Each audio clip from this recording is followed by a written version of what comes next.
Court back to order. All right, Francis. Yes, sir. So today, our primary discussions, I think, really will center around going back to personnel discussions. We do want to start first. We do have Carlton Stimpson with us. He's with the Bridge to Success initiative.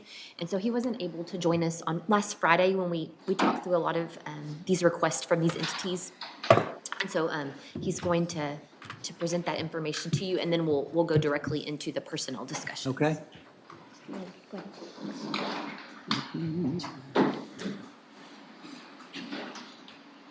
Good afternoon. Good afternoon. Appreciate the opportunity to make this presentation. Sir. I was in Phoenix last week at a convention, and I got the message to be here. I said, oh, I can't fly down there, but I want to present this today because of the need in communities in our county. And let me tell you who I am. They call me Pastor C because I've been a pastor for 33 years. The C is because that's my tagline with radio. The radio, I did CBS Sports Radio, Central Texas, and my barbershop was Mr. C's Barbershop. So I ain't gonna never be able to shake the C. Somebody asked me, why do I do all of these things? You can Google Mose Stimpson and Andy Drake. They were the first freed slaves in Plano, Texas, which is Collin County. And it's pretty much in our genes to do this because for some reason or another, this is what I do. I provide food for people. I hate to see people hungry. Have a serious passion to help people that can't provide for themselves. Because I grew up in those food lines at, at the fire station getting welfare and all of that stuff, so I understand. And now that I've been fortunate to be able to give back, I try to give everything that I can. I'm not coming to you as a pastor. I never shake the pastor title. I'm proud, unapologetically a pastor for 34 years. And so everything that I do is based on who I really am, not on the church or not faith and non-denomination. But the nonprofit is Bridge to Success Initiative, and my goal in life is changing lives and impacting communities in a positive way. And so that's what we do regardless. That's a lifetime vision statement to be able to impact the lives of people with things that they can't provide for themselves, mainly food and other amenities. During the pandemic, a little history of what we do. During the pandemic, we provided over 30, almost 40,000 boxes of food to people in multiple counties, from Gatesville to McGregor to all over. I was getting food from dispersed from Dallas, and I was getting 18-wheelers twice a month. And so with the logistics, we put food out in Hewitt, we put food in North Waco, South Waco. The logistics was that everybody get it, and there was no strings attached, so we were able to do that. And Christmas during the pandemic, we distributed over 500 toys. We provided toys for over 500 families. We even had movie night outside. And I personally organized and started a LLC as fumigating service for COVID, and which I made a lot of money doing. But low-income people, I sprayed their homes and businesses for nothing. That was my give back. I'm here today because I want to discuss the 2025 Thanksgiving community food basket distribution. We have done this for 25 years. It started, some of you may remember Ronnie Lee, who played at Baylor, and Big Bo Lee. He came, I went to school with him, and Bo said, let's give out some turkeys for Thanksgiving. 25 years ago, I said, okay. He said, I'm gonna go buy about 30 turkeys. And I said, well, we'll buy some turkeys too. So if you saw how proud we were to pass out them turkeys, I'm like, wow, we passing out turkeys to people. And from that point on, we knew it's something that we'd have to continue to do. It have grown well beyond just turkeys. This is what the people get. You get enough food in the food basket that you can go home and cook your meal. Only thing we don't provide is milk and eggs. So the stuffing for the dressing, everything but milk and eggs, because I think it's important that a family have a meal at home, the Thanksgiving meal, so they can go home and cook their own meal. they can sit at the table. And these boxes, as you can see, it accommodates at least 6 people, if not more. The purpose is because of all the people that are suffering from food deficiency, which is a major issue in our low-income communities, county, and neighborhoods. That's a big-time issue that even as a pastor, people come up to me. I can park at the church. Somebody go knock on the door. Could you help me with some food? And it's a sincere need for it. And another reason why I'm coming to you is try to get a head start on fundraising for this, because there's been a lot of government cuts, a lot of entities that provided food. They've already said they're not going to be able to do that. And so instead of waiting till October to start trying to accumulate or procure some finances to purchase the items that's needed, I thought we should start a lot earlier. The city of Waco has deemed several of our communities as food deserts. Imagine that, a food desert. I just left Phoenix. I know what a desert is like. And example, from the HEB in Bellmead, I know y'all hear it all the time, all the way to the river, from 35 to 35, you don't have a grocery store. To the Loop, you don't have a grocery store. That's important because people in those areas can't go to the store. They can go buy Blackie Miles, they can go buy beer, they can buy all of that, but they can't buy cabbage and lettuce and onions and fresh meat and stuff like that. And so what I really started seeing more and more is that as we started adding fresh vegetables to those boxes, those people are very appreciative. And I said, well, you know, that's not a lot to do. When people are not where they could get fresh meat, milk, juice, and other items of nutrition. So this has been the passion, and this have been our objective. And one thing about what we do, our objective is to continue serving the community. We don't get a dime for this. I don't save gas mileage. We don't get paid for this. We don't make any money off of this. Every dime we get is invested into products for the people. And what I've learned from doing this over the last 10 years, that it has grown beyond just one person, is that it has provided some community unity, which is always good.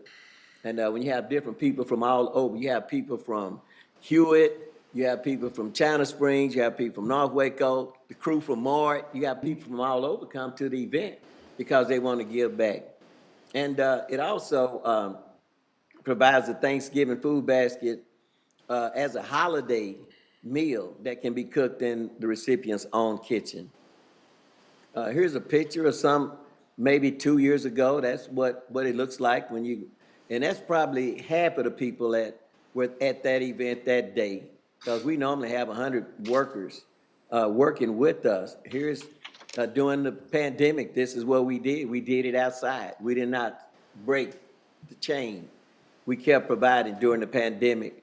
You'll see us outside with the mask on and all of that. All they had to do was drive by to get those food baskets. And believe me, in an hour, you can pass out 300 boxes of food like that.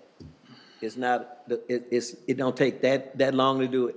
And one thing that I never did like doing is promoting that on television. We use social media for that, because if I was in that line to get a box of food, I don't want everybody to know that I'm struggling economically. So Keisha Lopez is a good friend of mine. Jasmine's good. They good friends for years, but I don't believe in getting that kind of exposure. But the word is out, and this is what we do. You see here that we also have young men that come, lift the boxes, and teach the youth the importance of serving. And they come, they look forward to it. Football players, Little League baseball players from all over the city, all over the county. They say, can I bring my youth group? Sure, because we're making it more of a festival. Numbers don't lie. Each food basket has enough food to feed 6 people. We average 300 food baskets. So when you multiply 300 food baskets times 6 people, you fed 1,800 people. 1,800 people have been fed. And last year we did a little bit more than 300. We inch past 300 every year, but that's our baseline, has been our baseline is 300. And we ran over a lot of time, but that's contingent upon what we're able to get funded or donated. And I'm here because I'm requesting money because a lot of our donors are from the private sector. They like me. They don't have, I have two granddaughters living with me now, so I don't have that extra money. I don't have money to do a lot of things, so they can only give so much. And with the uncertainty gleaming for this event, uncertainty that's gleaming in the fall with the tariffs and everything, a lot of people are going to be in need. A lot of people have lost their jobs, and a lot of people are already trying to figure out how they're going to make it. So I make this appeal for those families so that we have an opportunity and have time to see what we can do and how we can address the need. My goal is to procure $10,000 for funding. This amount will supply a minimum of 500 food baskets, but guess what else? We can buy coats and gloves for the wintertime. We get coats, gloves, and ball caps. I mean, not ball caps, but winter caps, because a lot of those people, they come in there and it's cold and they don't have a cap. And we start buying bundles of caps. There's a place out of warehouses and stuff. We go buy a bundle of caps and gloves and stuff, and they need it. So, and all the money that we get for this event is spent at this event with receipts and documented. We are 501c3, and no worries for this person right here. I think most of you know who that is. That's somebody that has worked with us forever. Somebody who worked for us forever and endorsed us and was always actively involved. And I want to appreciate Commissioner DL because he was there. He was there and experienced firsthand what we do over there. It's not fake. It's not a hustle. It's something that's real and it's something that's needed. And I'm trying to do my very best to make it happen. And I appreciate the opportunity to make this presentation. Thank you. Anyone have any questions? Well, like Pastor C said, Mary and I were very graciously invited to come. And hunger's doesn't discriminate against white, yellow, black, blue, or green. So, it happens, they come from Hewitt, Woodway, China Spring, Belmead. It was a blessing and I enjoyed that night. We gave and we'll give again this year. Pastor C's never asked for anything, and he has worked hard and diligent all his life to help people in this community, and it's a community need. I know there's a lot of people asking us for money, but I'm wholeheartedly behind Pastor C here to continue this love and this passion that he has in our community.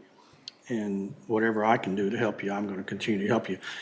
He used to be a part of the Feast of the East, and we're going to work on that, and we're going to bring it back. We're just going to call it something else. Yeah, I was the originator of the Feast in the East, came up with it, and a lot of different things started going different, so I just... Yeah, and then the socks, and we did that with the socks and the gloves and the jackets back then, and there's still some fortunate people out there. I hate to say low income and all that stuff. I hate to use those words, but needy people that need our help, and we have people like you in the community that's willing to step up. I know there's big organizations, but some people don't go to those big organizations. They come to the local people that they trust and they love, and you're one of those gentlemen, and I appreciate you coming to court today. Well, I appreciate you. Thank y'all very much. Thank you. See, do you have contact with Ronnie's daughter any? With who? With Ronnie Lee's daughter? No, I haven't had a chance to talk to them since the funeral. She's a sweetheart.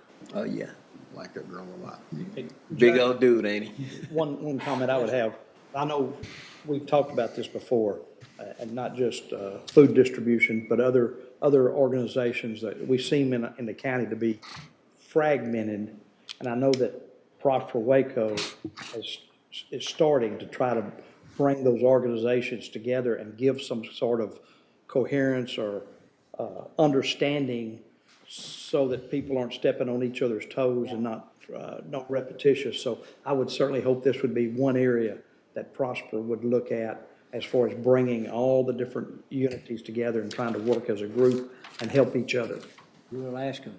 And there's not too many people been around, Mr. Yeah, and I'm sure 25 years. I'm sure Pastor C doing his could goal. contribute tremendously he to could. that information-wise. His knowledge. But there's just a lot of groups that are out there independently almost trying to help people, and if there was some kind of network or cohesion together, that they could help each other, information share, whatever it was, I think it would just make the county a better place. Oh, yeah, Commissioner Smith, funny you would mention that because Saturday, we're having a preparatory for kids going back to school. We already have 250 backpacks with school supplies in them and all of these. We have the county is providing, the sheriff department is providing human trafficking, and they were showing parents how to track Facebook, because that's where a high percentage of the pedophiles and rapists and bad people are picking up our youth. We have City of Waco Police doing the active shooters. We have Voice, who deals with suicide and women self-esteem, and we have mental wellness. So we are grouping together as I meet them. We are collaborating to work together, and so that I appreciate that because we're I definitely think on that. collaboration will benefits everybody. Absolutely. Yeah. Thank you, sir. Thank you. Thank you very much. All right, thank you. Thanks for coming in.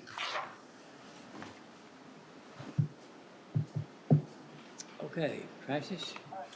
So then I think we'll go ahead and move on to personnel discussions. And so we have Anna again with us here today. I know we kind of left yesterday looking at the big picture, but needing to go back to the personnel items and just, getting some consensus so we have some tentative numbers to plug in so we can continue to look at that end result, the big picture. Turn it over to Anna.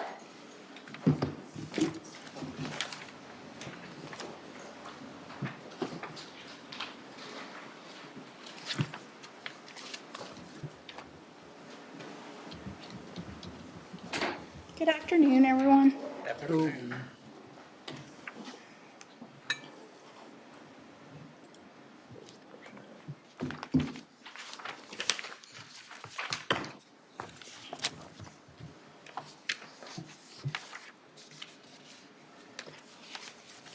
So I have my checklist here of items kind of just to run through with the court to see if, after hearing everything, if there's a direction or consensus on some of these items. I want to cover just the big ticket items first.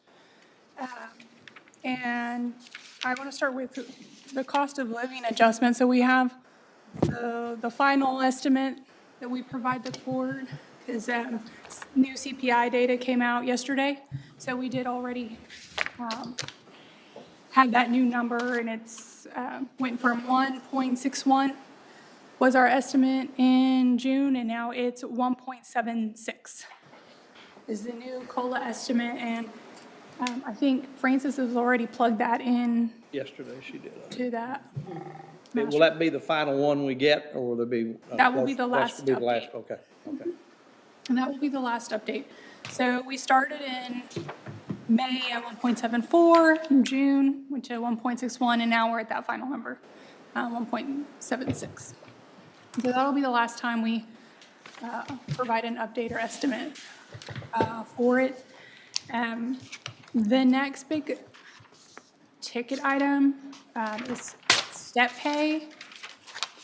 And I know I presented HR, just a few HR options for how to apply an adjustment, if the court wanted to apply adjustment to the step plan that was implemented this past year. And some of those options were tied to COLA. And so those figures have also been updated with the new COLA Do you estimate. have those with you? Yes, I can pass that out.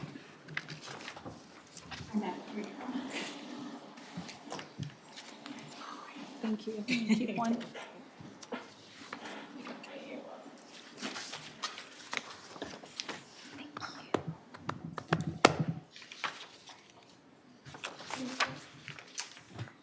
Thank you.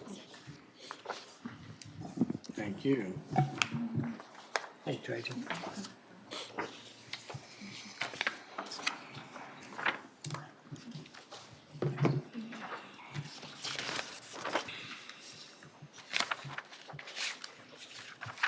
So I'm gonna follow along on the screen here.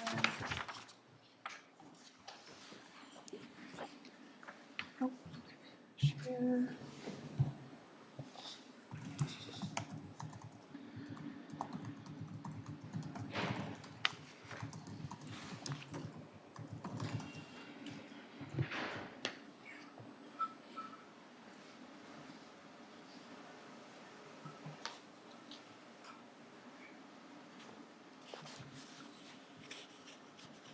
Hunter, you have an extra one of these? Yes, sir. Please give it to Major Ives. Thank you.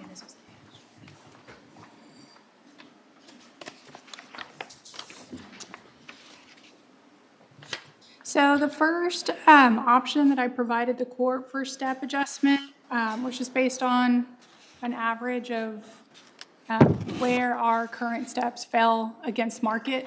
So that was an average of 4.65. And so there's no update there. That's the same number I previously provided. The next option I presented to court was based just fully on COLA. If you wanted to apply the cost of living adjustment across the board to everyone, including the step plan, this is that cost estimate there. It went up to 490,768. And then option 3, average COLA and market, and so that percentage did go up to 3.21, and there you see the resulting estimate of 895,093. And then the final option HR presented was applying COLA across the board except for 2 position titles that we saw a higher rate of turnover compared to other titles in the step plan. And so, because again, that hinged on COLA, there was an increase there as well. So now that's at 962,970.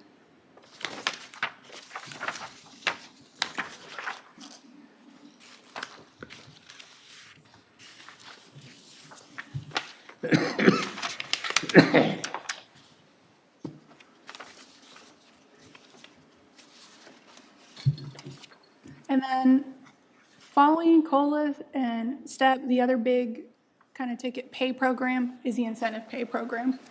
So there's no, that doesn't hinge on COLA, so there's no update there. So that estimate remains.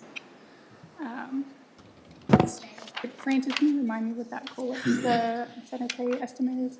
Our estimate is $587,000. And so For this year, to pay out? For 2026. that's for 2026. Oh, to put into 2026 budget, okay, because it was, which is, what is I'm it, sorry, what I is it misspoke. currently? It does- What is it for this year? The payout is 400 and, I have that number. And that amount I just said was, that's with benefits and taxes. And it was what again? 500 and, just around 588,000. And what is it currently, payout that we just approved for? Calling that out.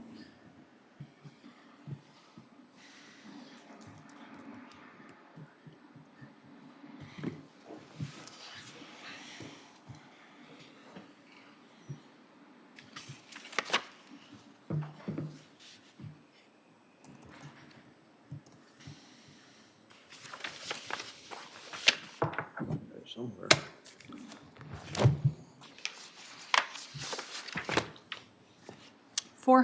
$482,000. Okay, so 482 to 5. But this is just salary. It doesn't Is include, 18,000, and what is the new one estimate? 18 plus what? 588. 588, 18 plus 88, just about 100 and some odd thousand difference between this year and next year's estimate? Very close. So, yeah. wait. On My it, tell number me your is- number again. Yeah, my number is just salaries. It wouldn't include, Could you repeat that? I'm so sorry. it's 482,000. Oh, Haley already did it. So that would be $588,618. So So from it's- 482 to 588, So this year, currently, like the incentive pay that is been approved. about to be paid out, with benefits and taxes is $588,618. This year? Mhm. And so this estimate is right there. It's literally less than $1,000. And it would be because they're budgeting for all positions. And typically, the incentive payout itself is less than what's budgeted for because we remove ineligible employees who've not been here for a year or scored less than the required score. Okay, okay. We can look at it, but I think that's something, I mean, we've already approved this year, but I think before next year, we've got to look at that. That's extremely, it's getting to be an extremely large amount. Yes. So those are the three large kind of pay adjustments or pay programs. On the step plan, can you furnish us paper copies with what was adopted last year as far as all the different steps? How they, if you're, let's say let's just use jailer, first year versus second year versus third year, ever how many steps there were? What salaries were at each step? Does that make sense? I'm pulling it up now. You mean, I'm gonna have to see it on that little bit. And I can't provide the paper right now, but yes, I can I understand. pull it up. But I'm trying to remember what it looked like.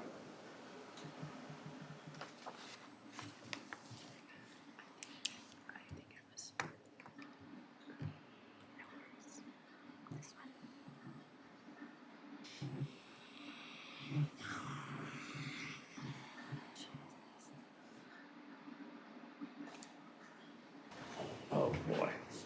Huh.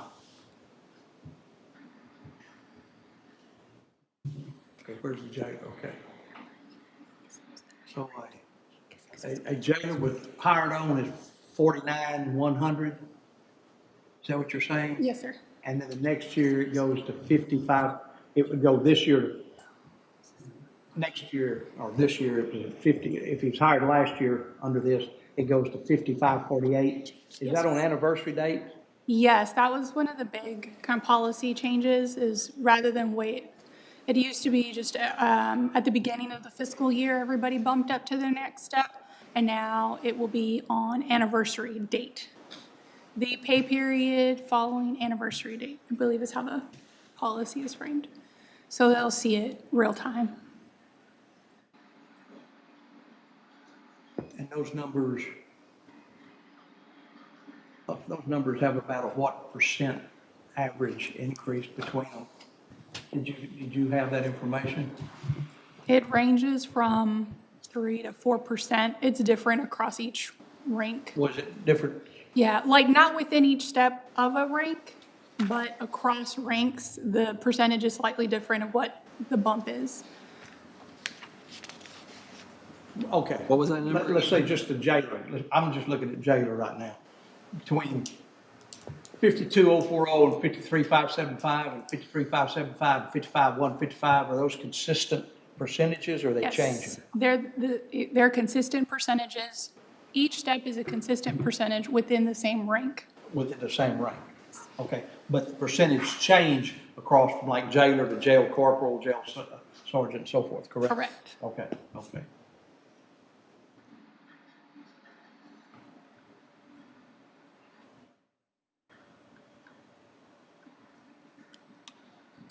What was that percentage? It ranges like 3 to 4% Every year? every year. Till they get to 10, Until they cap out, correct? Which for jailers, what, 9 or 9? almost 10 years. 10, I guess it's 10 steps. Right. Because it started at 0, okay. Yeah. Yeah, 10.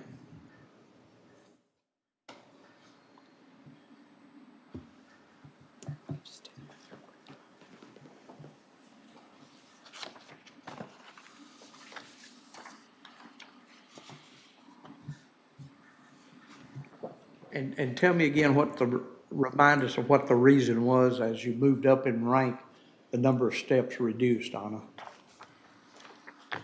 That's typically what's seen in other public safety pay scales, and then that's how it was recommended by both of the compensation consultants.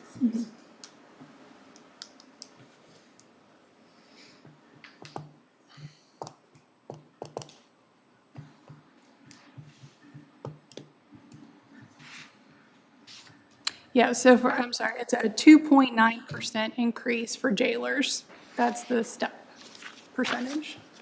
2.9? Yes, sir.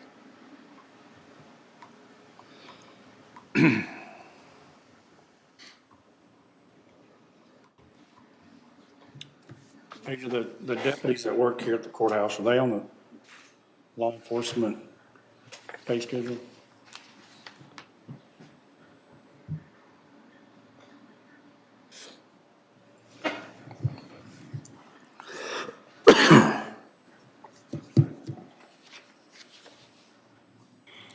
So we've had 351 leave us in 5 years. What you got? The way you got them broke down? Yes, for total exits. That is for jailers. So it's staying around 40% theoretically for 5 years, around in there, close to it, average.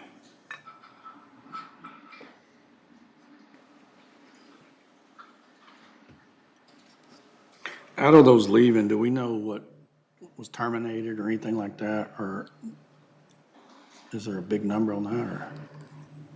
Yes, what I highlighted there is exits that they identified upon leaving as being for a better job opportunity.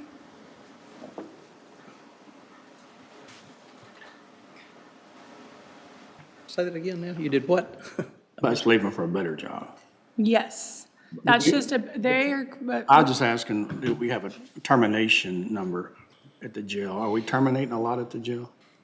Out of that 351? I mean, you're not seeing a lot of that problem? let me pause. I can pull that up real quick. You asked something about retirement, I thought. What did you say? No, I just, Oh, I thought you- no, just people that are getting terminated. Does that show up in the 351 is what I'm getting at, I guess? No. No, okay, Oh, yes, it does. I'm sorry. That is total for any reason. okay. But I can pull up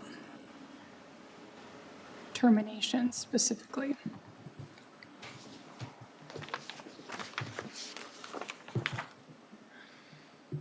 While y'all are looking that up, all that up, which line is this on the additional increases in the main? So we'll have to update it for these revised, but the number we have on that summary, it's I think we had 1.154. That And was so- for the hybrid adjustment. So what is this current cost? the hybrid now would, this one, right? Sorry, On the back page, is the, 962, 970, right? Yeah, it's that side, that. okay, so that's a hybrid. Okay, I was thinking the hybrid was the average one, I'm sorry. My bad, there. No, I was too. So that's 1175. Okay, so sorry, let me pull this up so I can tell you.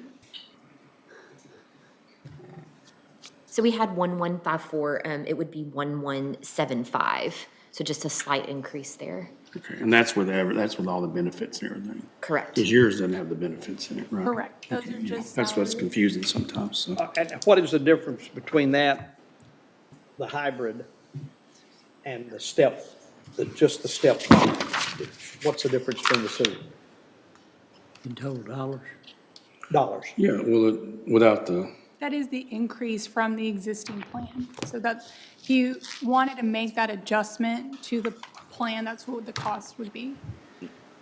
No, what I'm asking though, and maybe I'm not understanding, if this plan right here is costing X number of dollars, and there's a hybrid that you're looking at, that's the difference between this plan and another amount. What's the difference in those two amounts? If this is $1 amount, what's the difference between it and the hybrid dollar amount total? Does that make sense? And I think that's the number that we have, that it's 1,175,970. extra. How much is this added on right here, just this? One. So this is current, correct? This is our current plan. plan. Yes. Yeah, how much is current plan add to our budget for this coming year, period? It's embedded in there. It's already embedded, but Yes. based on this year versus next year, there's got to be a difference. Yes, so. How much is that difference? You're talking about if they all go up their steps. Well, yeah, everybody's going to go. Yes, so that's already in there, so we've adjusted the step, if the plan stayed current, when we present the budget to y'all, we keep all positions same, but we do move up step, because we I know understand. that's already in there. I understand. So what I'm asking is, based on this year's current budget, Yes. there's an amount. It's already figured out, it's already figured in, you said. Yes, just give me a second This and new I'll add amount, them what's the together. difference? And the separations count over the last 5 years is 46 at the jail for jailer, all jailer positions. Terminated. Those are terminations, yes, 46. Commissioner Smith, are you just asking if we I'm just? sorry, move is up that the 5 COLA? years? If we Over just, if we 5 just years. move up to this next step on this right here. Okay, well, I think that's, What are the difference we're paying? that's, Haley's adding it real quick. It's spread out between all the departments, so. Because it's very specific to who's in, Who's on first or who's on and second? it's an estimate, of course, because we don't know, this is Sure. probably worst case because. I understand. I mean, hopefully we don't lose any, but if we do have terminations, then that would bring it down. So your estimate is based on if everyone stays? Yes, that's the goal. Assumption, yeah, that would be, you'd have to have an assumption of that. Is there any interest in picking out a figure that we're willing to take from general fund and promote a plan, some kind of plan here, and allow Senate Bill 22 money to be used? Because we're not getting anywhere with trying to figure so much of this stuff out. I think we're getting off into the weeds where it's Yeah. not making any sense. I got you. Can we just throw a figure that we're comfortable with in the budget? They'll allow them to use Senate Bill 22 and then have them and Anna get together on how's it deployed? So we don't have any kind of, what's the word I'm looking for? We don't get anybody too close to each other.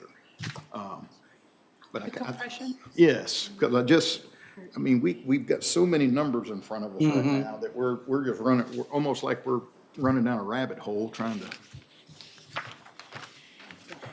just asking if there's any appetite for that.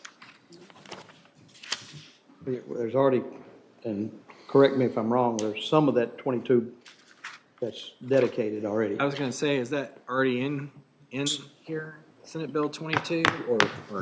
No, it's that's not part of any of this plan or in the budget or anything.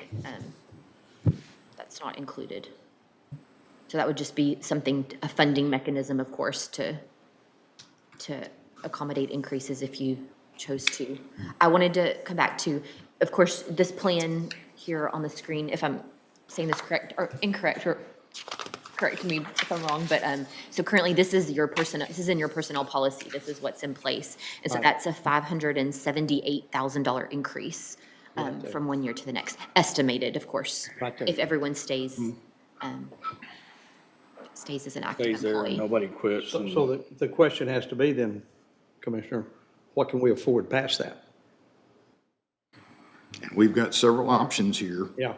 Yeah, we're already at, And then, and my thought would be, let's pick an option and then allow some of Senate Bill 22 or all of it to be used to get, because we've got, I mean, I can't agree just to COLA at 1.76. I don't think it, so that one's not an option to me. You start getting around the average adjustment. back up a I'm little. getting warm. Yeah, I don't but back up to 1.76 is what everybody is going to get, other than law enforcement. And this is already at what, The 3%? 3%? 2.9% for basic. Okay, so you're saying Yeah, so- 1.76 on top of that, on top of what they're already getting wouldn't suffice for you? No, what I'm saying is we pick a figure that's already here. Whether Anna's, her first option is 1.3 million.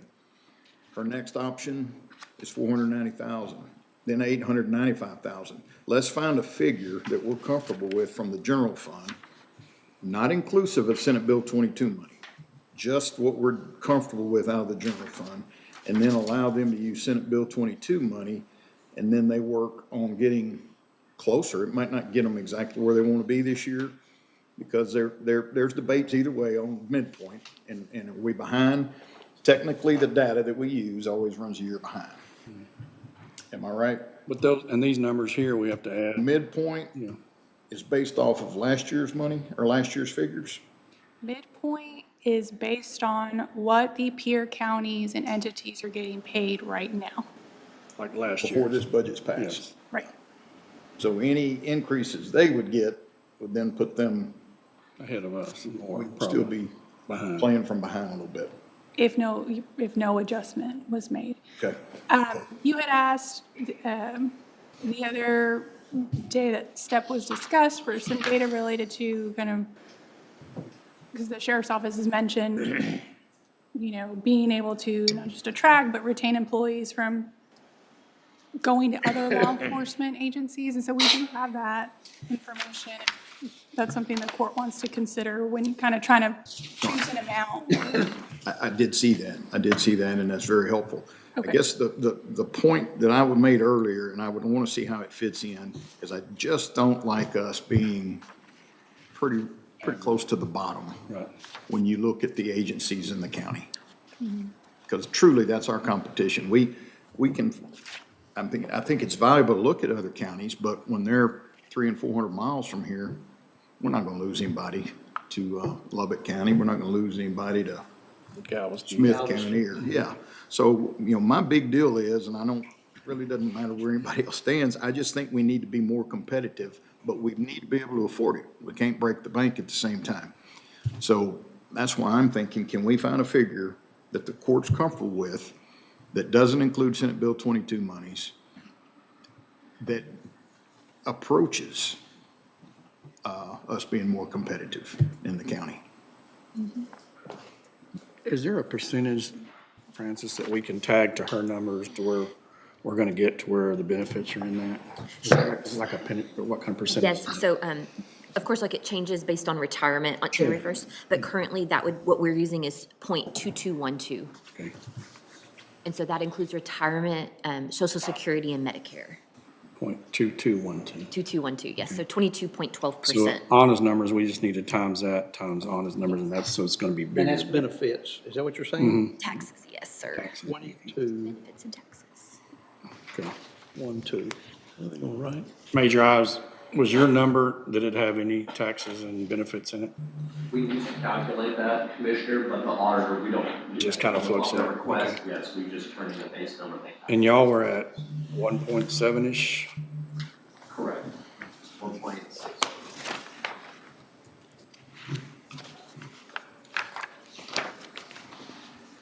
Well, not too far apart. You know, in one of your, you know.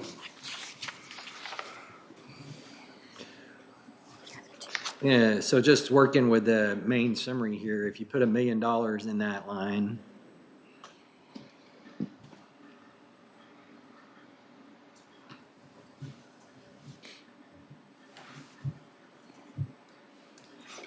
so that's, that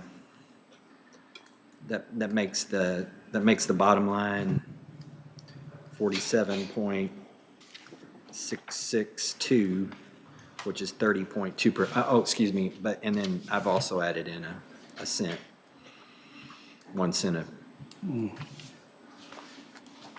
1 cent. And you were saying putting $1 million towards the step position increases? Okay. Put it in there and let's see if we can live with it. I mean, that's what I think Commissioner Perry is trying to say, is pick a number, put it in, and then see how it shakes out, and see if that's something we can live with. Now, you'll have to figure out how that would be distributed. And I think that's where this data that was requested may help in the distribution calculation. So that's the first page. Well, I think the distribution needs to be, I think we all see that in those lower, these, The jailer. So to have the most, have the less retention rate. yeah, where the retention is the worst. Right. And so we had already provided the just general who's leaving for better jobs, and then we were able to narrow it to just folks leaving to other agencies, just to check on that competitiveness against other counties or local entities. And so we could see for the last 5 years, we've gained 22 law enforcement employees and we've lost 9. And corrections is where we've lost a lot more employees, lost to other agencies is 64 versus 37 hired on from other agencies. So we have the total there.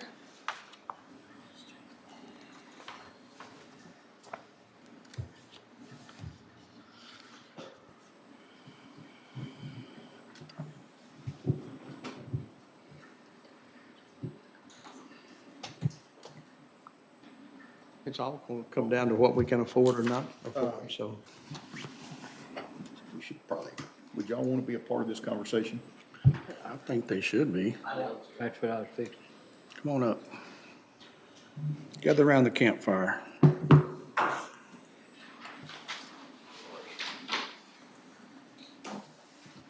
But if you put $1 million in there, just real quick, the calculation is 44.7. I'm going to scooch General everything so you fund can sit over here. Yeah. What did you say that was, Will? Say it again. If you put $1 million in that line at our current tax rate, the total ending fund balance would be 44.7 million at 28.3%. And tell us if you want to switch the share screens and we can pull that up as well. So it's up to y'all. That's what. Or we can come back that's to with it in a no minute. Pennies, right? Pardon me? That's no pennies. That's in no, there. that's the current tax rate.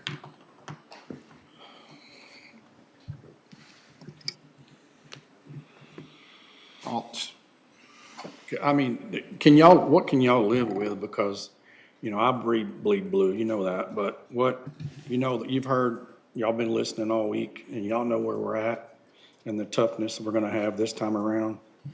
But maybe we can get you some this year, then get you some next year, right? I mean, can happen. Yeah, depending on the number that we choose. I think, I mean, it's, And what did we spend last year? what was it? 2.4. I think 1.7 million. I thought it was 2.4. Oh, it was in that 2 million range. Yes, I'm sorry. That was the original, and then it went up 2.4. Yeah. So we put 2.4 in the budget salaries And for teacher. this year, I was listening last for this year, but it wasn't a whole year, because we got started late. So 2.4 was up and above what we budgeted. That's what that was the price of the plan, But yes. we haven't. That was the additional no one has- increase. No one has from reaped last the year. full benefit of that, because we implemented. You approved it late. at Year the end of before. October. You approved that the end of October. So when were people paid first then? December 22nd was the effective date. So they didn't, so it didn't even get any other benefit till December, then first paycheck. So February. 7 months is all, okay. To I answer really your gained question, from it. Okay. Commissioner, anything that the court considers would be a benefit to operations at the jail and law enforcement. We have some numbers here to share, kind of a follow-up to some questions that were asked last week. And keep in mind that what we're just discussing is the plan that was adopted and put in place with the third-party consultant to live at just what it looks like to live at a midpoint. And so any number that we strive to get to, midpoint is calculated every year. And so since 2020, the last 4.5 years, we've lost 110 people that are currently working at other law enforcement agencies. 34 are jailers that left to be jailers. 23 are deputies that left to stay in law enforcement, police, or deputies somewhere else. And 53 were jailers that left to be police. Of the Left us to be police. Yes, sir. Because of the waiting period, I guess, right? Yeah. Yeah, And salaries. the waiting period and then the surrounding competitiveness. Of the 21 people that we have recruited from other law enforcement agencies since 2022, 9 of those 21 no longer work for us. And Now, no, sorry to interrupt you, is that because we didn't like them and we let them go, or they went to other better paying jobs? 7 of those 9 work for other law enforcement agencies now. We can highlight 3 of them that left Bell County Jail to come work at our jail in 2022. And then in 2024, whenever they announced their pay increase in 2025, they all left and went back to Bell County.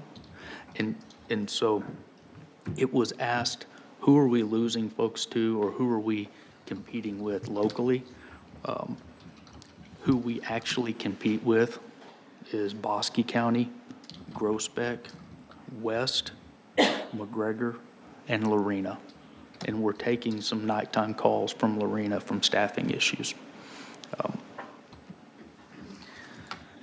So we want to be as responsible with our budget to affect the county and the tax rate as possible. We just want to explain to the court where we are and why we're requesting consideration to strive towards midpoint. Does anyone have the list of the agencies local agencies? Can anyone pop that up? Yes. That we lost to? No, as we sit today, where do we rank pay-wise with the other agencies in the You gonna county? include Waco? We have both, Well, you sir. can, but you're not gonna be able We to. could never compete against Well, Waco. but it doesn't matter. But where do we They're rank? making that. You need to see what they're making. I'm not saying that these guys need to make that, but we're not even in the middle of the pack. Have y'all seen, y'all got this, didn't you? We got it 5 minutes ago. Okay, so. Whenever we were 1, 2, 3, 4, 5. I guess those were all jailers. You want to put your, Left to go to Bell County, but all of them had basically Bell County addresses to start with. Commissioner, I'd also like to point out that that is not just the Bell County address. They came to us to make that drive for a reason. It was for They came. salaries. Yeah. And they went back Yeah. because of salaries. I'm just wondering how much it took to get them back. Well, it's about Considering if you figure in mileage 13% more than us. driving. That's how much. 13% on the top end more than us. If you figure mileage driving, that's a 4.65 doesn't big cut it. savings just to be able to stay there. We'd be more than happy to show you some of the information we have. It's all directly from TCLEDs.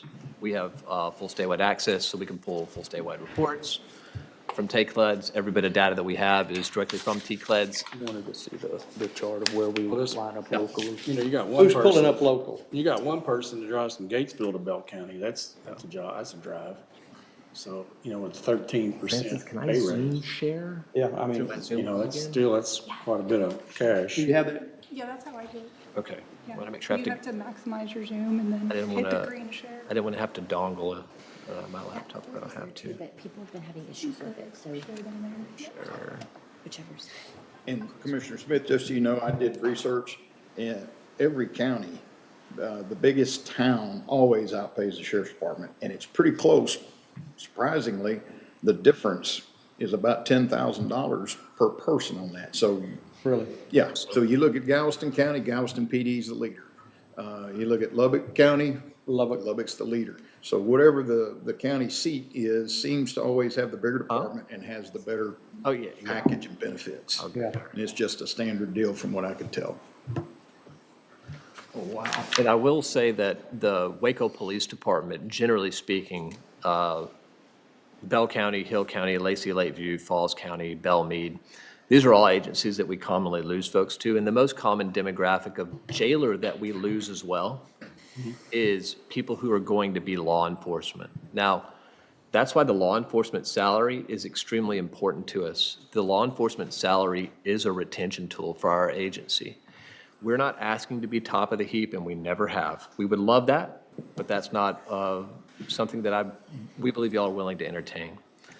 But when we tell an employee, y'all work for our agency and we want to promote y'all, we want y'all to be in our law enforcement pipeline, but the local agencies are paying between 10 and 15% more with hiring bonuses, soft pays, packages across the board. It's very hard for us to make that argument for those good employees to stay with us at the jail level even. When you get into the local competitors, these are some of the either direct screen clips from their budgets or from their social media accounts. These are the agencies that we commonly are losing jailers and law enforcement officers to, both. We're losing them to Hewitt, we are losing them to Belle Meade, we are losing them to Woodway, we lose a few to Robinson, and we lose, of course, the majority in line share to Waco. I'm only showing this just so the court understands. This is their unreleased proposed 2025 current 2026 civil service agreement. And that is what they are looking at for proposed police officers. Now, that's not something that we are presenting to the court other than information only. But more importantly, when I pan over here, if you look at the most recent posting, and we can show you the budgeted document is right down here below it, for Belle Meade, they're paying $62,757 to $89,997 for a patrolman. And that matters to us because the jailers are trying to promote to the patrol side. Sure. That is an important pipeline for us. It's not, that's just his. That first year salary at Belle Meade, $67,000 with a hiring bonus with a full range of incentive pays for soft. And I don't think that any of us are off on attract, retain, and motivate qualified employees. And so how can we move forward or help with the? Yeah, I mean, the and I know if I was a young person in the jail, and I did that. I worked 2 years in the jail, and I was ready to go on the road. I didn't get to go on the road, so where'd I go? I went To another somewhere else. agency. Now, if I was 24, 25 years old, and I want to be a police officer, am I going to get paid decent at Belle Meade? And plus, I'm going to get a lot of experience to move up to another agency in the time instead of sitting and working in the jail. The jail is very important, very important. It feeds us and it feeds other agencies. Yeah. And by not taking care of the patrol as well as the jail, it kind of, and I don't want to say it cuts our knees out from under us, but it doesn't give us that opportunity to be competitive with those quality employees so that we can say, hey, there is a future for you here, you just give us time. Because essentially what we have to tell folks is, you have a future here, we want to promote you, but even when we promote you, you'll make less than you will 5 miles down the road. So that's where we just have to be in the ballpark to be able to offer them the same things that these local Because agencies. a 2-year guy at the jail is making 51,000. Somewhere, I don't remember now. 50,500-ish, I believe. Yeah. And there's a lot of people, especially middle-aged or career, it's a great place to be in the jail, and it's safe. Well, it can get dangerous, because I was there, but there's a lot of young male and females that want to be police officers, and it's a stepping stone for them, and they're not going to sit there for 8 years to get out in a patrol car in their prime. And I will tell you that these other local law enforcement agencies realize that as well. They are actively recruiting from us every day at our facility, every day that they are teaching at the academy. They are trying to pick up our quality jailers because we have a good group of employees to pick from. Well, you train them well, too. Yes. And then we don't want to lose out on that Good training. commissioner. Maybe these smaller cities need to pay us for our jailers. For training them for them? Yeah. Well, I mean, that's one of the There's a things, catch-all. that's one of the things that that's one of the things local law enforcement doesn't have to deal with. Exactly. Besides the county. Exactly. Is the jail. They can focus on patrol. Waco used to have a Detectives. jail. Some people had jails, but Yeah, Lacey Waco Lakeview had had, an old jail. Lacey Lakeview had an old jail. All of them. West had a jail. I call them holding cells, really. But it's a unique situation of where we can't focus on one or the No, I other. got We you. have to focus on both of them. Yeah. Yes. Because one feeds the other. Yeah, and that, I said, you have to do one to the other. 'Cause On if this you can't- list right here that you created, that everybody's got, how current is that list? I mean, what are we talking about? You go back to 20, all the way up to 23's, no, wait, termination date. You've got, okay, hiring date's 20, and you go through, what's the last date you go through? 4/9/25? So we pulled all exits from 2020 till now. Okay, well, I guess the point I would make, Cody, David, where's Lorena on here? Where's Robinson on here? Where's Belle Meade on this list? On her list, I have. On her list? Commissioner, I've You've seen this got- 5 minutes ago. I don't know. We ran the full TCLEDS report. I don't know how she sources data other than the public source. Was this, Ours is all So inclusive. this list that you're seeing here is just folks, so 25% of all employees lost to law enforcement agencies. That's either side, corrections or law enforcement. right? Joined agencies closer to their home address upon hire. And so that's what this list is. So where's the list then? I can pull it up. Of all, yeah, I mean, that's kind of, in my mind, that's deceiving a little bit, because we keep talking about who we've lost locally, and I keep hunting something local. That is the local list in the form of a chart. And we can sort this however y'all want live. We can sort it by year, by agency, by date, whatever you Yeah. want, so. We had to narrow it because it's a long It, list. it is certainly a long list, I agree with that. Is this exit interview data on us? But you could sort it to local agencies. T-CLIDs and You could units. sort it to Your McLennan address. County agencies, couldn't you? Didn't you have a list of McLennan County agencies? It was just a list and what they pay. That's really what I wanted to look at. We do, and Let's see. here are the ones, so we can show you every single one of them, but the problem is, these are the agencies, Commissioner, it's unfortunately a large chart, but when you go in and kind of filter it out to get rid of all the little one outliers, right, that, you know, you're losing one person here, one person there, it doesn't really, they're not as substantive, right? The more substantive answer is that right there. This is where you're losing a large chunk of people plus Bell How County. many, how many people have gone to Waco PD from here 12 since 2020 or what? since 2020, yes, sir. Okay, but not necessarily since we implemented the new step plan. Correct. Okay, so I guess the question would be, how many have we lost since we implemented the new step plan to these agencies? That would be like 2025. I can probably calculate that. I will tell you though, Commissioner, I just think we've become more competitive since 2020. Not really. yeah. If you look at those Yeah. numbers, we're still bottom of the barrel. So this is Bell County. This is the jail that's most competitive us locally and on our list, right? So that is the mid, and max, and the variance percentage for Bell County. We are 8.64% on the minimum below Bell County, 13.4 in the mid, and 17% on the max.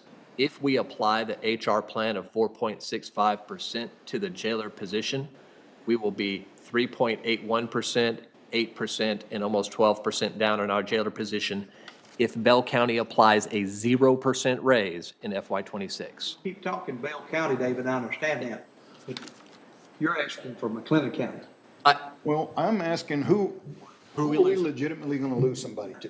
Bell Bell County. County would be in that mix, Yes. no doubt. I mean, It's the number 2 agency. And one thing to remember is what we can't factor in, and we don't know, because I've always felt like the beginning salaries need to be enough to retain people. I've always felt like if you can hold somebody for 5 years, you got a better chance of keeping them. And we're losing people out before that often. But what you don't factor in is the benefits part of it. We don't know what anybody's paying health insurance, and we don't know if are they 24-year-olds don't care dedicating, about- that's what I'm saying. So you need to 24 keep them with salary. I the first got to, while. because 24-year-old don't care about. How many of the other people are given $2.50 for every dollar of retirement? you Not put in? many. Well, most of them are, because they're Yeah. That's the question. their county or their. Or On the civil upper service. end, seniority wise, that becomes important to people.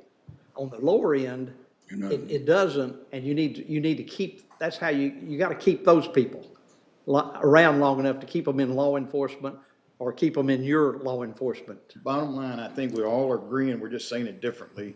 We gotta figure out how to be, we're not talking about Waco, because we could give exactly what they want, we're still gonna lose them to Waco. Absolutely. You're gonna lose them to DPS. If Waco wants them, they will. But what we gotta do is focus on the middle tier.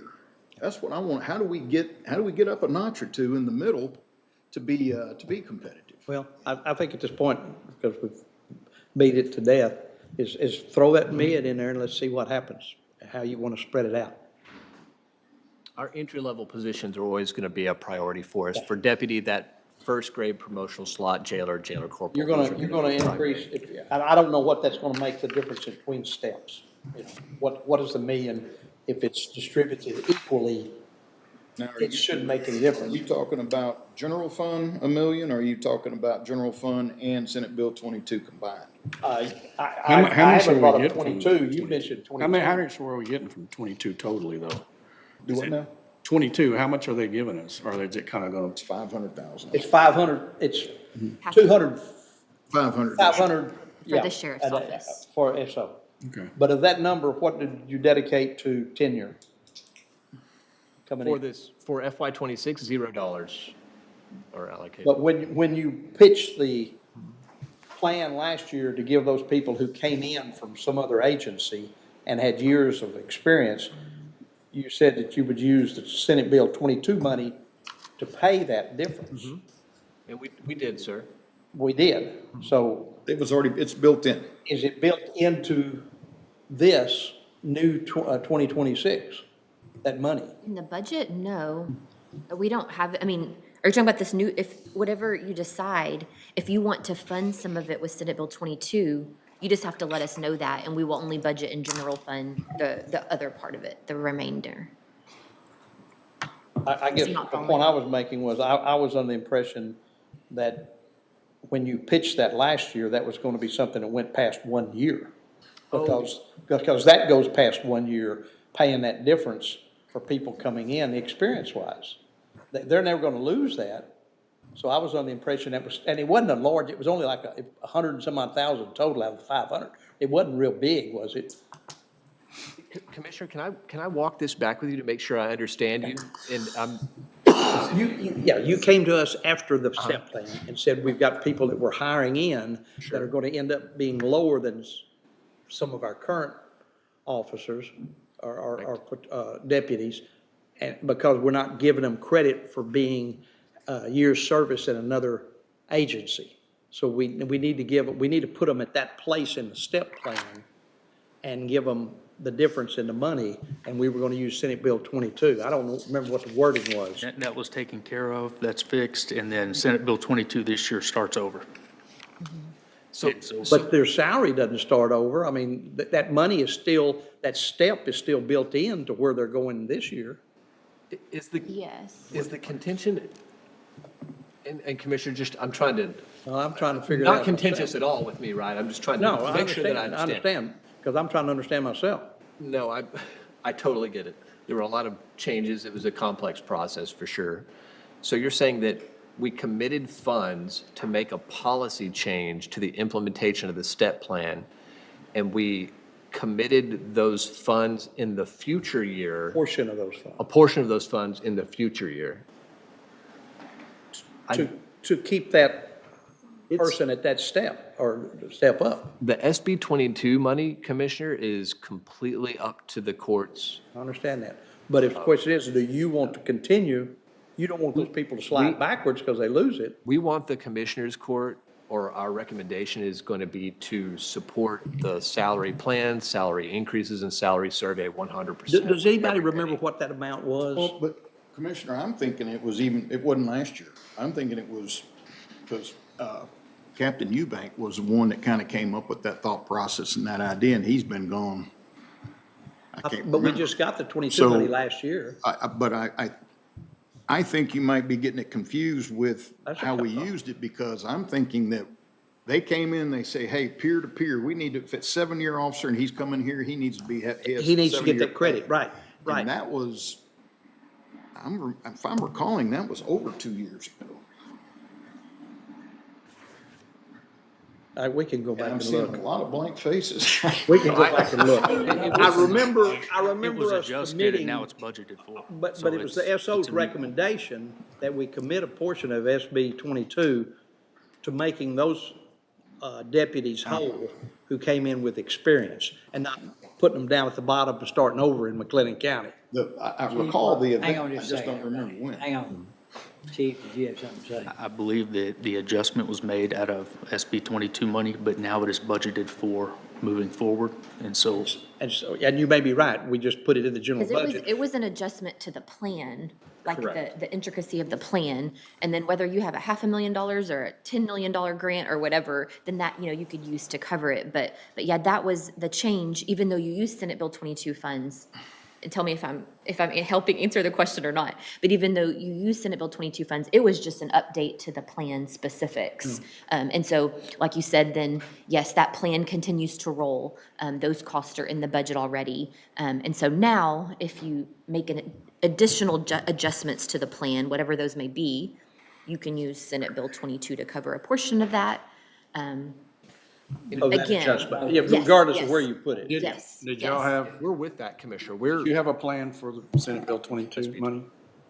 For the salaries for our Yeah, employees. and I don't want to muddy the water, but I'm saying if it's $500,000, that we don't necessarily have $500,000 to throw all at this $1 million plan, because a portion of it is still out there somewhere benefiting those people who came in with tenure from some other agency. That's kind of like a grant, that you hire somebody with a grant and it goes away.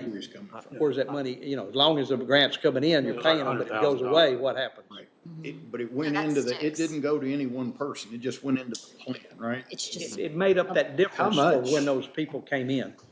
It made up that difference, because the plan didn't take into account originally seniority from, It's coming or in years of every service year. from some other agency. so about a $500,000 is what, until the next time the legislature meets And we and hope they changes that continue. statute. But $500,000 is what we'll get for the next 2 years. Mm-hmm.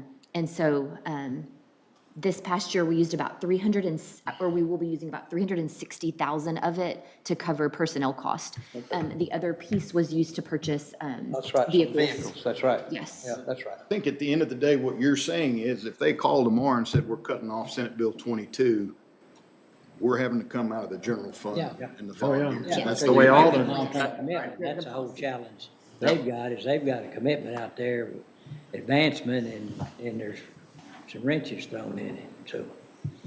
We can never guarantee the SB 22 money. And when we told y'all originally, I believe, I'll go back and research I it think for you, it's Commissioner. gonna be for 5 years. So Yeah, I've heard 5 years. We are willing to, make the recommendation, it's a court decision, that it be utilized for this use case in its entirety. And I think I have said that in the previous years, like, let's use this in the future specifically to try to take care of our employees and make sure that we're as competitive as we can be. I want to use all of it we can. I agree with you.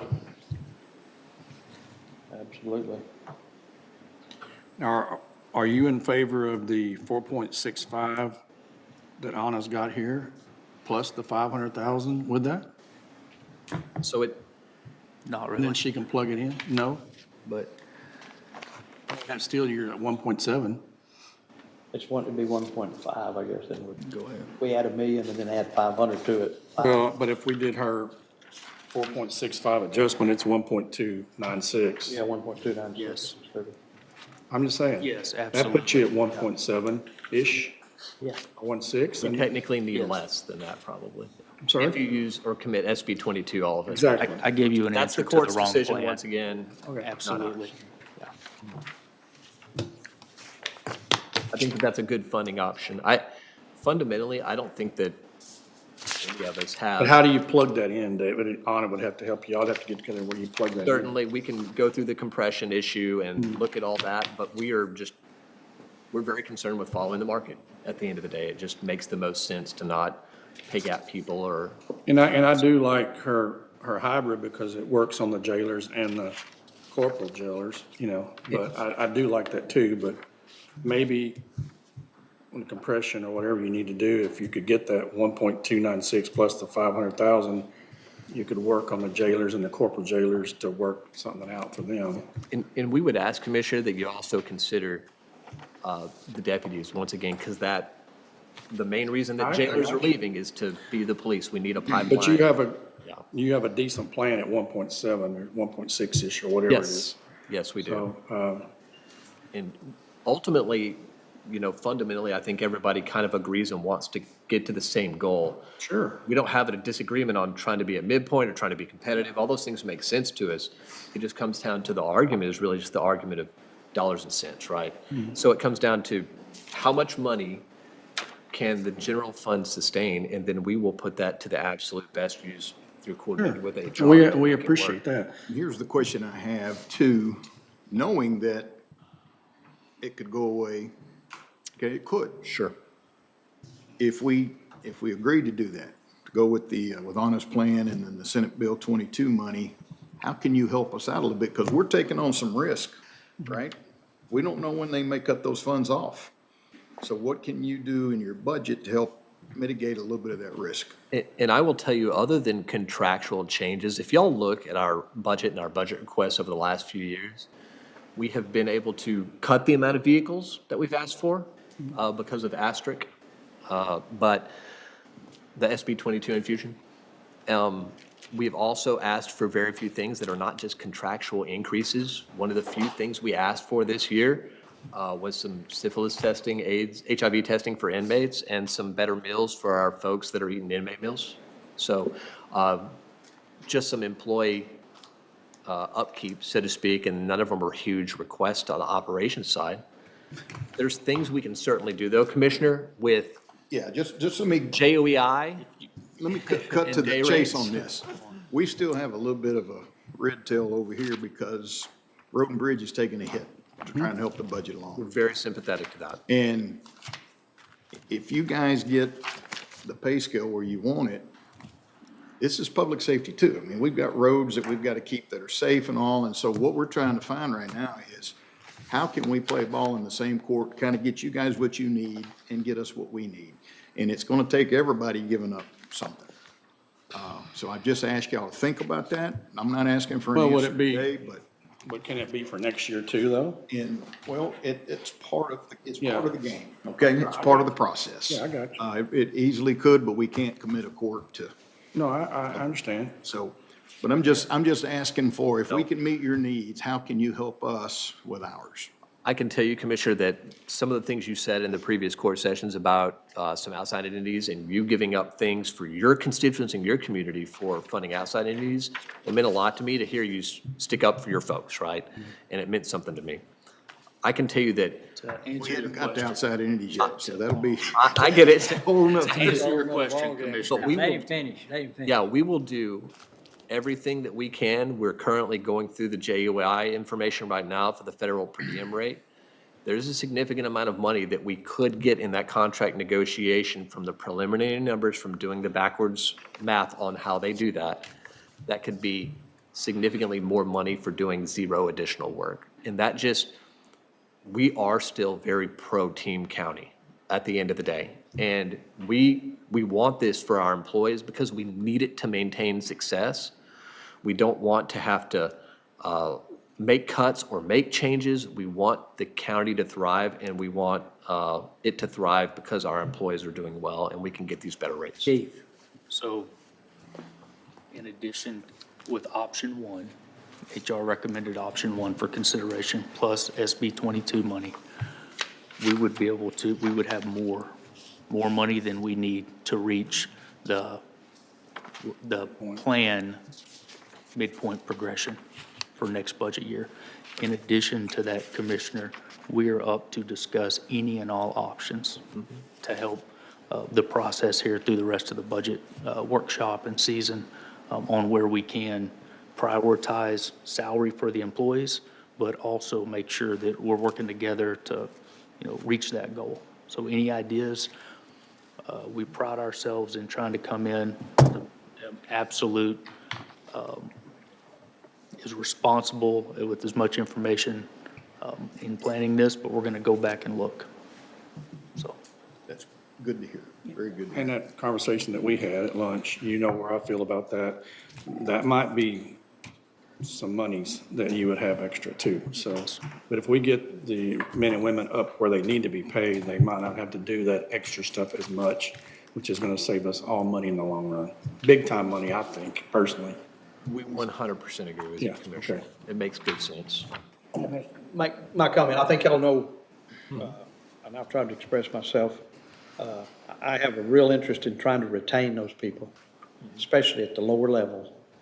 I don't consider us losing them when they go to our own patrol. Okay, I don't consider that a loss for the No, county. that's- I think that's a that's plus in my triple mind. A. So I don't even know that those numbers, if we use them, but I know those lower entry levels, what you want to call them, are the hardest people in the world to keep. And if we can keep them for, I think, 3, 4, 5 years, then it's kind of like your hours.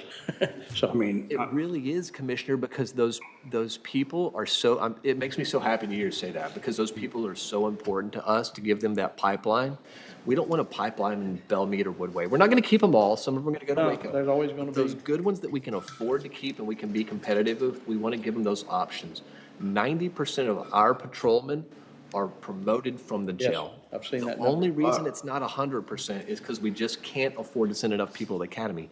We want to get there, though. We want 100% of our I patrolmen think that's a to be great jailers. number to, yeah, To that's a great keep, number.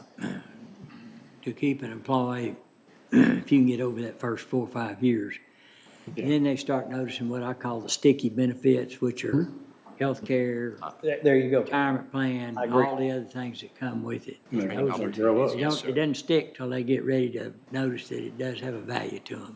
Yeah, and So they wanna- correct, very They want to correct. pull their money out of retirement and realize they're not going to get any matching for it. Yeah. What we have noticed is at the 5-year point is when employees stop complaining about the retirement contribution and start asking, why can't they put more money into it? That's what kind of And happens for it's a us. double-edged That sword kind of right shows there. in the. It's where the you pick- shift. Right, right. Absolutely. Judge is I absolutely. had a conversation with Deputy West today over at the annex. He's excited. I guess he's going on patrol next week. So he's very good person for our community and our staff, so. Good. And he's pumped up, so he'll be a good one. Well, let's roll with it. That's my final comment. I'm shutting up. Okay. Do we know what we're rolling with? Yeah, what are we, So can I- what oh, I we was- deciding? Yeah, I would say just what I heard, and so, just, of course, still for discussion purposes, but, I think what was proposed was adjustment option number 1, which is on page 2 of what Anna passed out.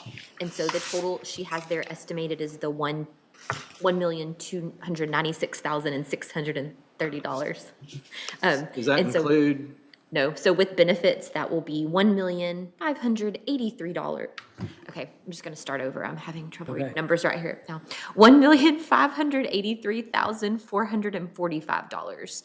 If you utilized the $500,000 of Senate bill funding, that would bring the general funds portion to $1,083,445. but I don't think that's what was intended, was it? I think what was intended Well, is that we would do the 1.583 and then, Had the 500. and then. We wouldn't have to add all 500. Agreed. So y'all We Y'all clear my want to mind. be around the 1.7. And I'll tell you, Francis, we're not on a particular plan, but it's the financial number that the court wants to commit to it, because that's what it all boils down to. So the general fund's commitment then would still be the 1.583 million out of general fund? Is that where the Senate Bill 22 money is? No, that's not the agreement. The agreement So is is it to one of honor, 1 million plus the 500,000. correct. It's the where's Anna's? It's the 4.6, which is Yes. 1.2. But plus And then the difference, but you got the benefits, though. You got to add to that 1.2. you're talking benefits. Yes. Now, 1.5 is the benefits. I'm sorry, I thought you were talking Plus, about. now, if we would we only have to add 200,000 to that? Well, no, because you're not talking benefits, you're talking You're numbers. talking turnkey, Okay. total, right? With Is for benefits. the 465. We are not talking turnkey. We do not calculate that. We were told not to use. My understanding was we were going to kick in $1 million and then throw in all of Senate Bill 22 with it for 1.5. Well, we wouldn't get there, though. We'd get pretty darn close. the You 85. said, do we have to get there in 1 year, you said? Well, I understand that, but And we put in just kicking 2.4 just last kicking the year. can down, yeah. Let's see what they can do. Let's see what they They've do. agreed to look and see what they can do and shake the rug a little bit and come back and see us on that. But I think we kind of understand, what I'm hearing right now is there would be somewhat of a consensus to do it, probably the 1.5. Outside of, is that inclusive of benefits or outside of benefits? That's Total, inclusive. turnkey. Okay. And that's just updating the You were plan, thinking not more wherever it's funded. Now, I'm is a thinking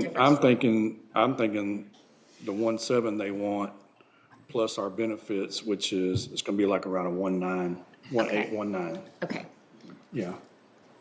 And that's where we need to be, to I keep, think we're just I kicking know the we can't can. vote we're just kicking, Can we take a consensus? but we're just kicking the can down the road. So is there a consensus Nothing to do on, with this. You're talking, the first one that came out was Commissioner Perry, so restate yours and see if you get a consensus. Well, mine was, and I didn't understand at the time that benefits weren't included, so I apologize on that, was the 1.296 off of your recommendation, option 1, and the Senate Bill 22 funds.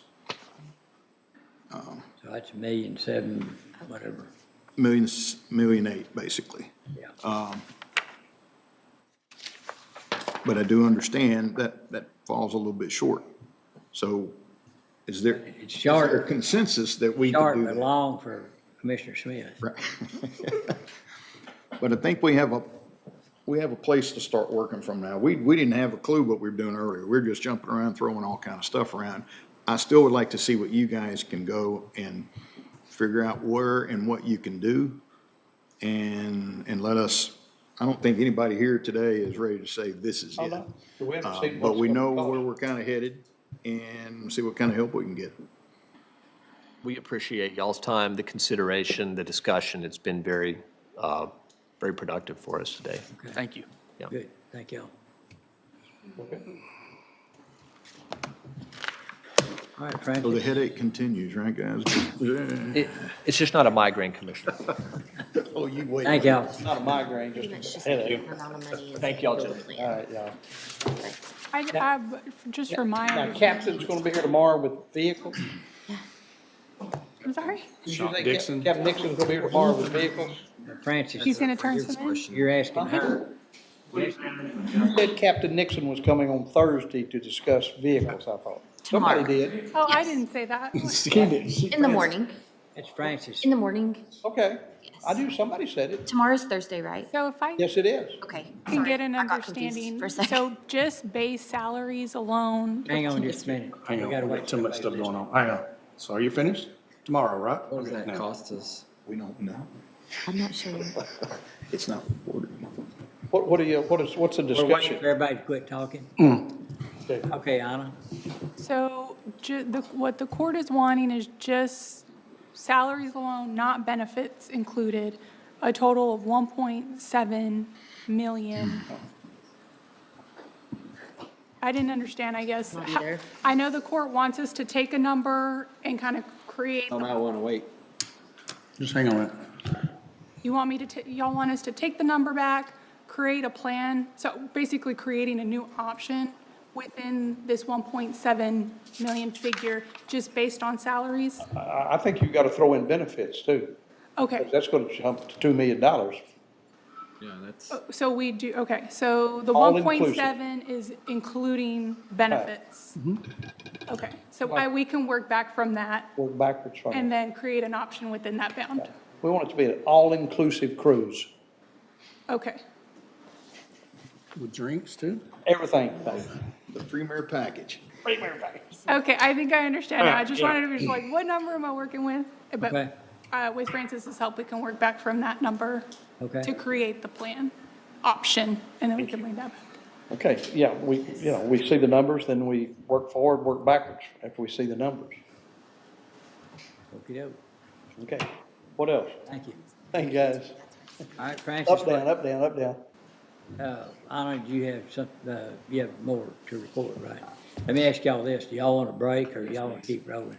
No break? I Let's wouldn't take, mind a break. let's take a 5-minute break. Recording stopped. 1392073, I think. So.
session.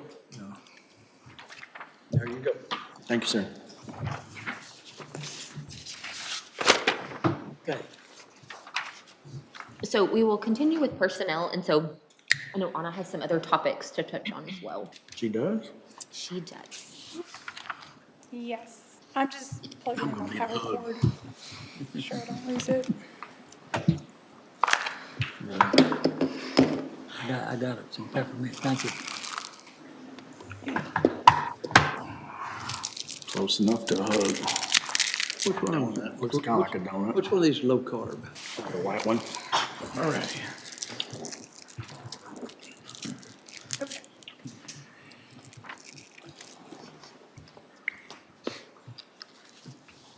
So we covered COLA and STEP. The next big pay program was incentive pay. And so I wanted to ask the court if they were going to consider some sort of baseline item for that program to go ahead and include in the sheets Francis is keeping up with. Couple of thoughts. May I share them? Yes, please. One was not any, because of no certainty, a dollar placeholder that we've done in the past, which I'm not a big fan of. Yeah. And secondly, a policy that we put a cap somewhere. Or, I don't know, does our policy read no more than 2%, or does it say 2%? That is the maximum a department can spend. It's 2% of their salaries. But how do we figure the amount that's put into the budget? Is that a mathematical factor, 2% of the Eligible positions. eligible position salaries, right? But it's budgeted for all positions that are, right? Because you don't know, you don't know until you get there what positions may or may not, so It's all positions that are a part of the incentive pay plan. And so all position, the way it's defined is any position that the court sets the budget on that's outside of the step pay plan. Those are all the positions. So, back to my question though, it's 2% of the eligible positions' salaries. Does it say 2% or no more than 2%?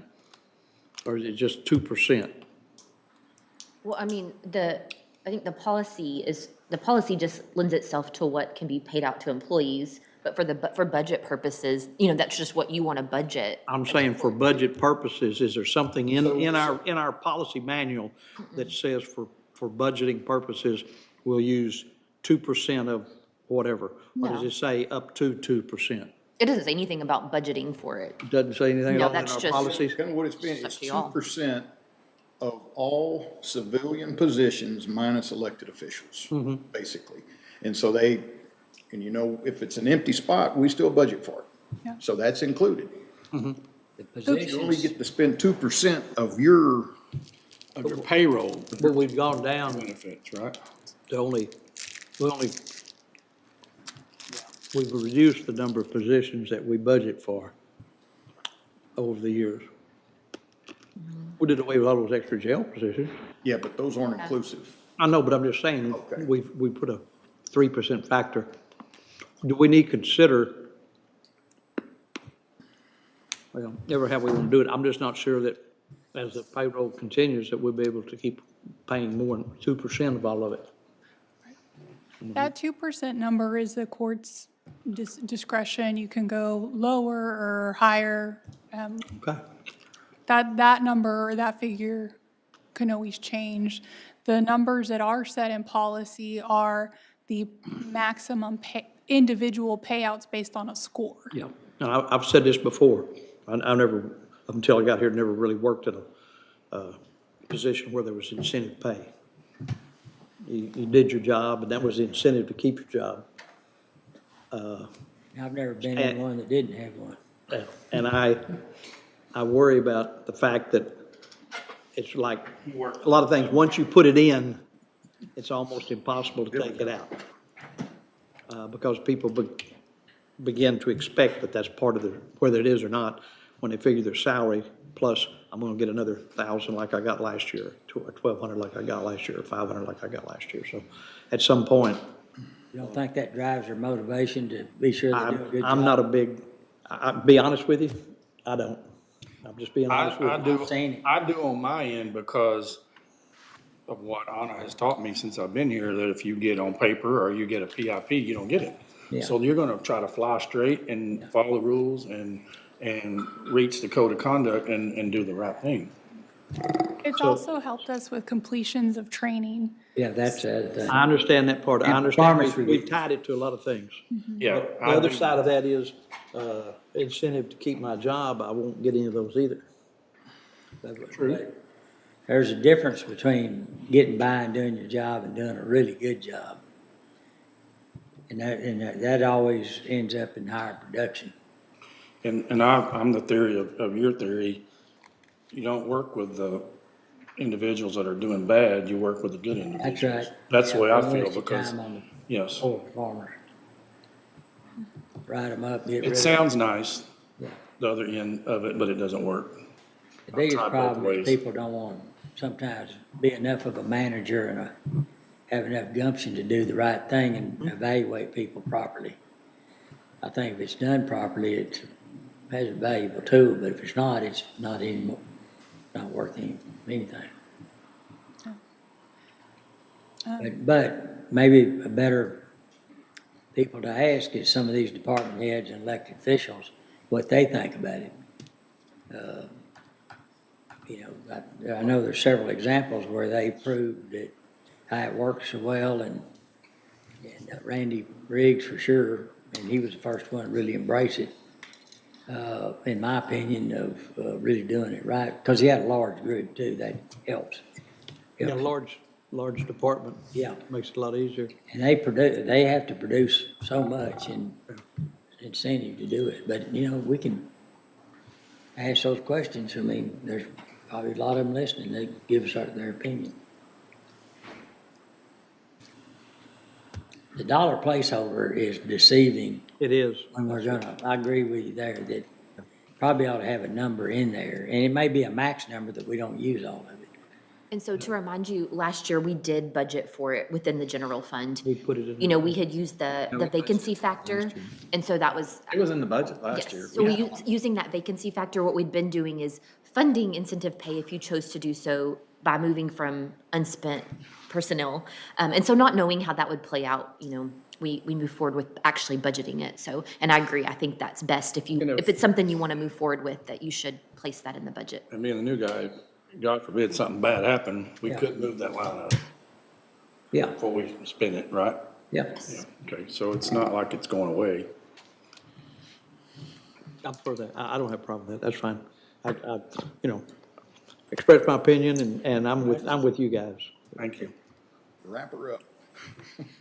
So it sounds like that we will include that amount then, How much is that gonna be this year? 580. 588. Million. That includes, that's all in. Okay, you had it estimated at 587, but you kind of come down some. On the 580. sheet. Yes, so yes, keeping that number, sorry, I just rounded it, but yeah, 587,760. 588, okay.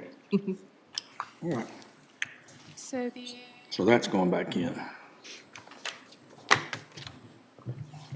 don't know where it was at, was it? Well, on the sheet, she moved to the right. Okay, I see what you're saying. Okay, you're looking at that sheet. Okay, So where you at now, let me Francis? find that sheet. yeah, if you want to do an overview, then it can move into kind of the new programs being pitched, if you want to see where we're at right now without that. Okay.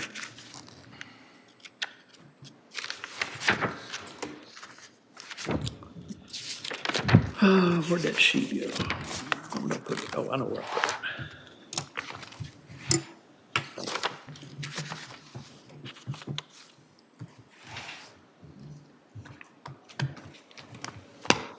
Okay, so where are we at next? Oh, were you going to show them the total number? Sorry. Oh, I'm sorry. I'm sorry. I didn't sorry. communicate that. It's not following that, but yes. I wanted them to see. waiting on each other. Yeah, so like, We're talking about putting those, are we gonna put the step positions back on there right now?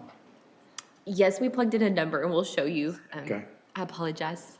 We're just staring over here at the screen. Just to get an idea where we're at, where the court's at with COLA, STEP, and incentive altogether, and then before we go into other programs. Will you send me just a bit on that section? I think so. So we already had the COLA for non-step positions plugged in there, though, and now, of course, that's 1.76, which is the updated figure. So you'll see there, and these numbers include estimated benefits and taxes. Is that the 946, 190? Yes, sir. So you'll Okay. see that there. And then just based on that conversation regarding the step positions, we talked about 1.7 being all in. If you used Senate Bill 22, and y'all tell me if I'm misinterpreting that, for $500,000 of it, then 1.2 would be what would be the general funds portion of that. And then we'll back into that 1.7, and then I know that they'll work on a plan to spend that. And so then just jumping down to incentive pay that we just discussed, there's that 587,000 number there as well. And so you'll see there, that brings down, and this is with the current tax rate, of course. You'll see there the ending fund balance is 27.7%. Okay. We're almost in Will's range. And is that, and let's see, where's your current tax rate? Top 31, it didn't change then, right? No, we just, That's with the current tax rate, okay. correct, yes. Okay. But it doesn't include our new positions? Yes, so I think. We still got to talk about That those. was next. I wanted to have that number there for y'all to reference, and then now we'll go into the requests. So the 975,294 is all new positions? It's been adjusted a little bit. From But it is all this new. number, but yes, it's all. Okay, new. this is all, Yes, So it may okay, not match exactly today, because there's Okay. been adjustments. okay. Okay. So now we're going to personnel request? Is that where we're headed? Yes. I'm going to start with the new proposed pay programs. Share. Are we talking about other pay types of consideration? Right, other pay types. So we have, the sheriff's office proposing 2 pay programs, and so it's the training pay and then night shift pay for nurses. And there can be a consensus on that. The third pay program, which is through the dependent care account, was HR's pitch for county contributions to the employer dependent care account for childcare. So those are the 3 new pay types or new pay programs, and those are the amounts there. So we have the training pay is a total of 33,941, and then. Can you slide it back over just the other way so we can see the heading over to the left? There you go, thank you. Thank you, okay. And then for night shift nurse pay, the request is for 46,800. Did you make the comment that our attrition rate for our nighttime nurses is not substantial? It's reasonable, or we haven't had a lot of losses in that area? What did you say about that? Right, the turnover is not bad for nurse staff. And then I also referenced the compensation ratio off current salary. And so for RNs, that's almost a 1, so right at market. However, that is a difficult position to recruit for when we post. It is. We don't get that many applicants for that, so for that reason, I would say that night shift pay for them would probably be a good benefit to implement. For LVNs, however, their compensation ratio is 1.23. So that was 23% above market. So that's where HR's recommendation is, if the court were interested in considering a night shift pay for nurses, limiting it to just the RNs. What would that cost? 26,000, About half that then? yes, About 26 half that. Yes, sir. 20,800 for the LVNs. My pitch is also, I'm sorry, I should clarify. So my estimate includes, because they're only asking 1.25 per hour. And my recommendation, if we are going to try to mirror night shift nurse pay like other medical providers, that it'd be $3 an hour. You know, And that's still the $26,832. $832. at the $3? Yes, My sir. thought would be, you can't go backwards. No, and I know I brought that up the So why other day. not starting with the lesser amount, and if Okay. it doesn't work, go forward? But why, I've worked midnights. They're no fun. I hate it. And so I don't think it's unreasonable at all. And you're, over there, it's a 12-hour shift in a building with inmates. And it's, my wife did it for 8 years, not all on night shift, but So the difference would be 26, and if the lower amount is what? the $125 an hour, how much is they were that? asking for $1.25, she's saying $3, so $1.07, $1.75. What's the difference in that? Times the number of hours difference. How about just? It'd be a lower- little less than half of the $26,000. How about just a lower 13,000 amount? We're talking 13 grand. for, I encourage you to go work a week of midnights. And then, Yeah, I think I that think what needs Anna's something. recommending is very fair. yeah, I agree with that. And that's just coming from with my recruiter hat on. That'd be a good figure to publish. I'm gonna state the obvious here, okay? And we've already, I'm not telling you anything you don't know, but nothing that's been decided today has reduced the deficit that we're looking at. Nothing that's been decided has reduced. So that only leaves a couple things to do. We're eliminating one of them. Well, Jim, the only way to handle that is make everybody cut their own fair share, because I mean, We gotta do, understand we're gonna what have to do you're saying, something. but- We're gonna have to do something. And, well, I think if we keep moving forward, I think we get there. All right? I think we get there, but I think we have to go through the process. Yeah, we're not ready. I'm not arguing that at all, but. I'm just Everybody's saying, gonna have to we come off haven't been their- able to sharpen the knife at all so far.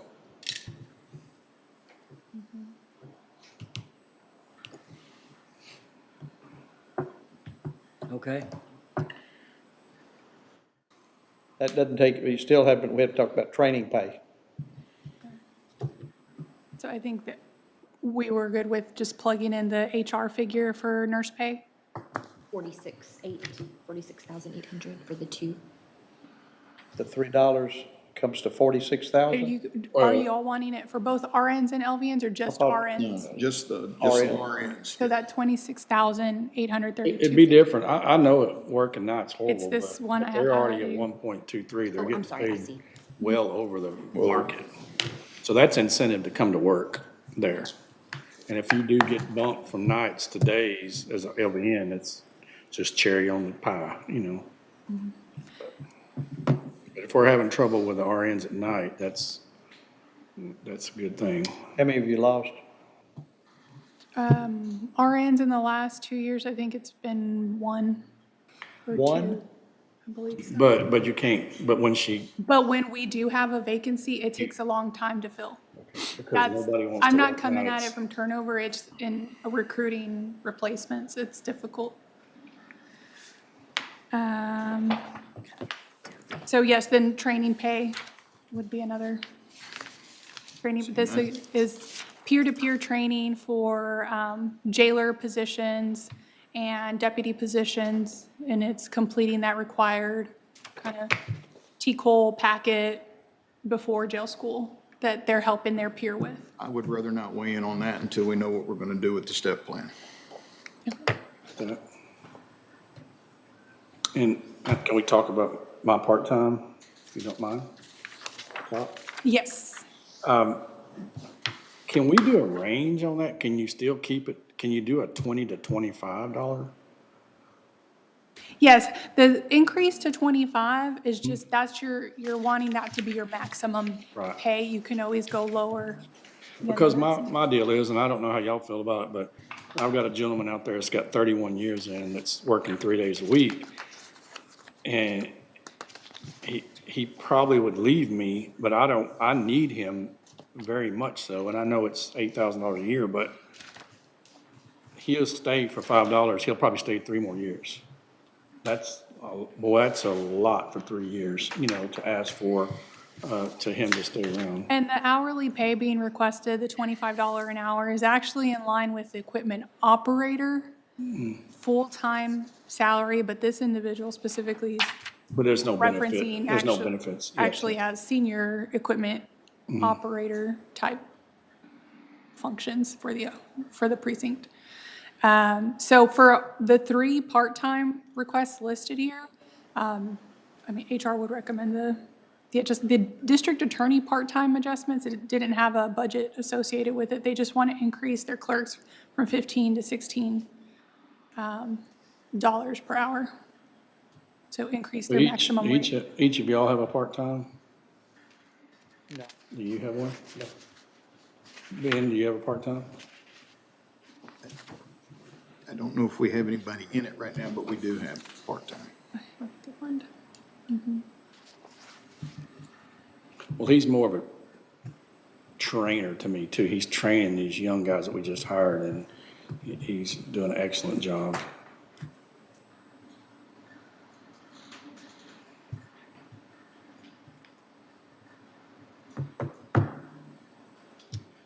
All right, what's thoughts? On his part-time? Part-time. No, she's asking about the DA salary, aren't you? Or what do you Position for the DA? These are, Just in general, the 3 part-time increase requests for, For me and the Precinct two and the attorneys. yeah. But they didn't increase their budget request, right, the DA's office?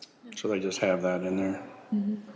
So that's a pretty, where it's been a few years now since the court increased all clerical type positions to $15 an hour. So likely next year I'll be coming forward with an assessment for part-time pay. But this is a part-time clerk. Yes. That they want to increase to 16. Yes. How many part-times do we have across the county that are at 15? I don't know that number off the top of my head, but But aren't we going to have to don't we need to do the same for all of them? If that's where I would want to do an assessment and get a total amount. And first of all, see how many of them are actually using the entirety of their part-time budget. Because even an increase might not necessarily mean, a wage increase might not necessarily mean a budget increase. So those are the, Yeah, same budget, right. just more per hour. Less hours.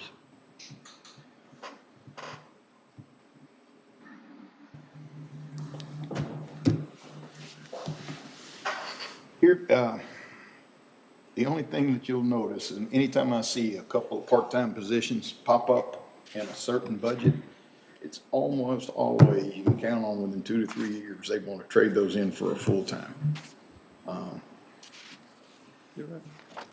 In what Josh, when he presented the other day, I'm very proud of what they're doing, but they're operating above, what they got a 102% efficiency rating or something from the state, being recognized, but need another staff member and 2 part-time people.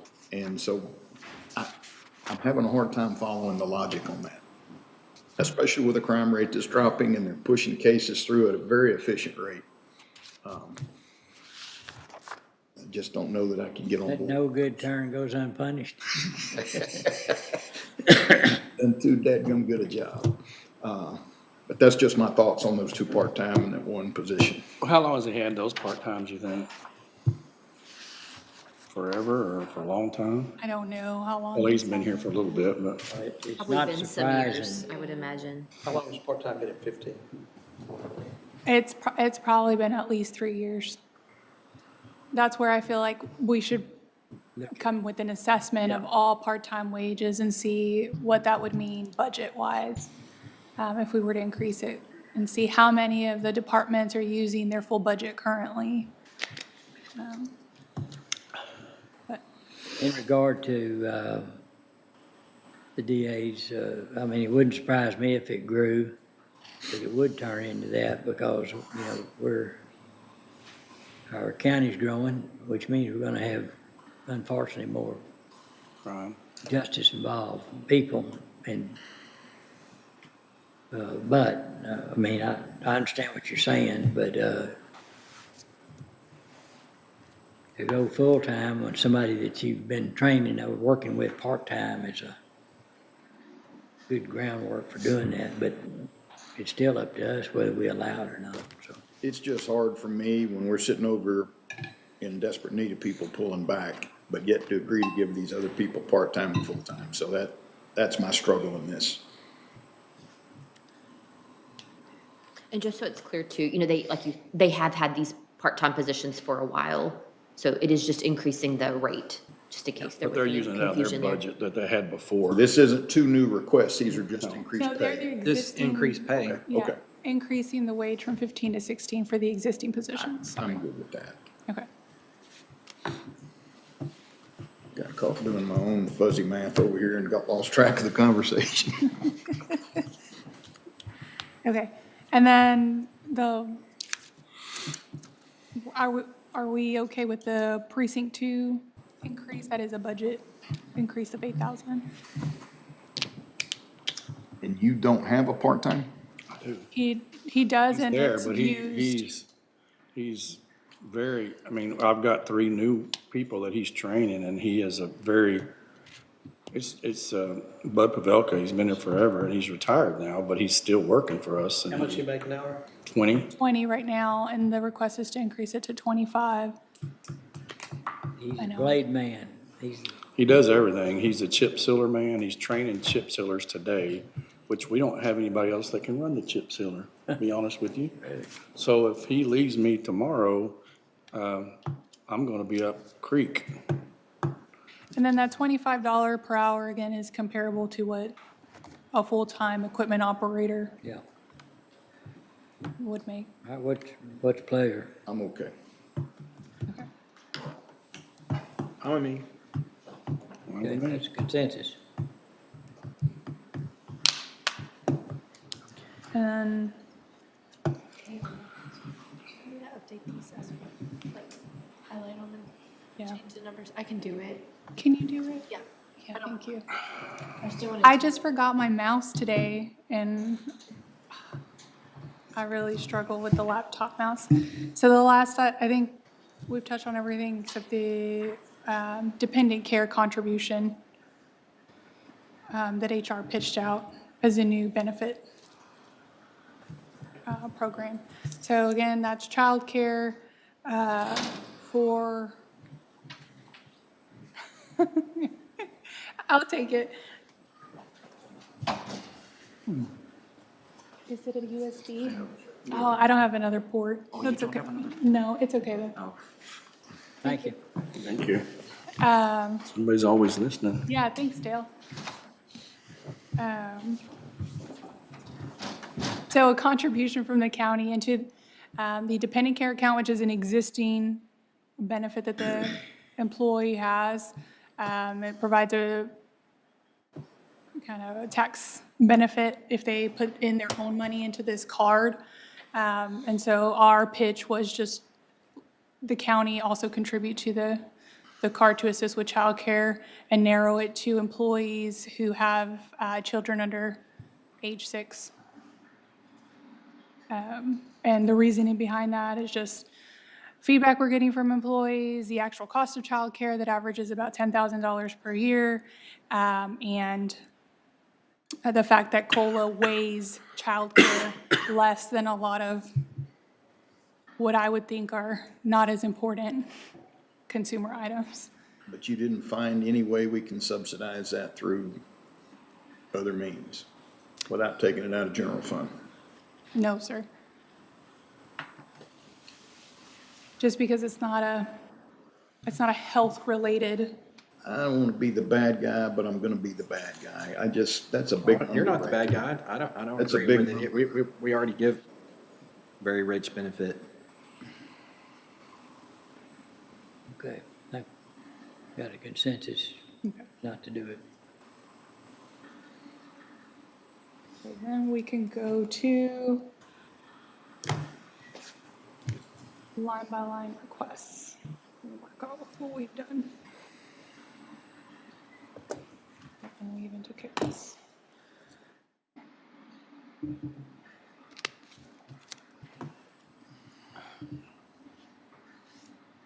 So now it's the big, and Court, let me know if, because it's 3:50, just time check, if we're still good to move forward. This large list of requests, this is our new position requests and salary adjustments. I'm probably going to highlight two types of requests first, which are reclassifications that do have a budget impact, and 5 pay outliers, those 5 positions I identified that are below that 0.8 ratio. I'll cover those first. Didn't we already go through all this once, though? Yes, but I don't believe there was any kind of direction or, Okay, because I'm just gonna be honest with y'all, after what we've gone through over here, unless it's just gonna break the county's back, I don't see any new head count coming on. That's, How many was that? You said 4, for new positions. yes. 14, wasn't it, or 14. something like that, or It's It's either decreased. 12 or 14, which is it? It's decreased now, let me clear. It's 10. It's 10 right there. I believe. Check me. Is that just salary adjustments, or is that new? New positions. 2, 3, 4, Oh, right 5, there. 6, 7, 9, 10, 11, 12 is what I showed. And when you say 2 of those have dropped out, 10 right there on the screen. when we went through it. which one of them are not on, the original list you gave us new position requests, which one of them are not on there anymore? Maintenance of buildings, Okay, maintenance of buildings, I see that one. hold on, because Haley labeled them for me. And should have been probably, Precinct 3. And 4.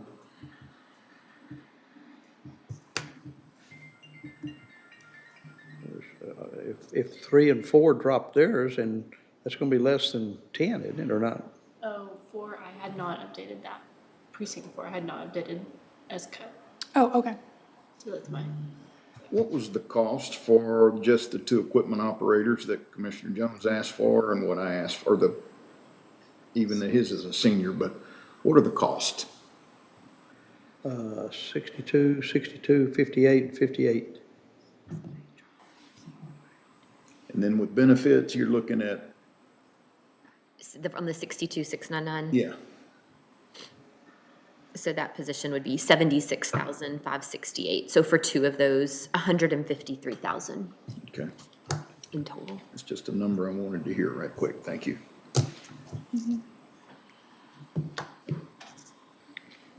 I mean, what are we looking at right now?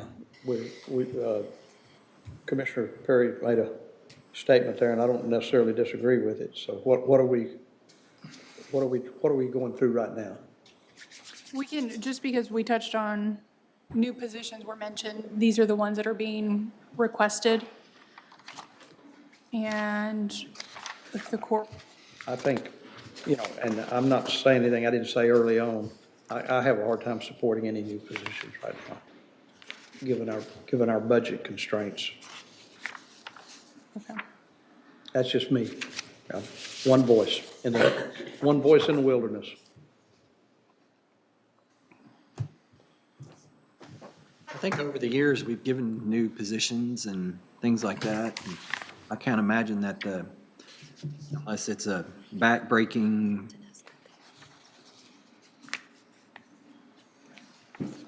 I mean, horrible, super bad, somebody's having to work 40 hours overtime type, that's where I would be with it. So I agree with Commissioner Perry and Commissioner Smith about no new positions. Okay.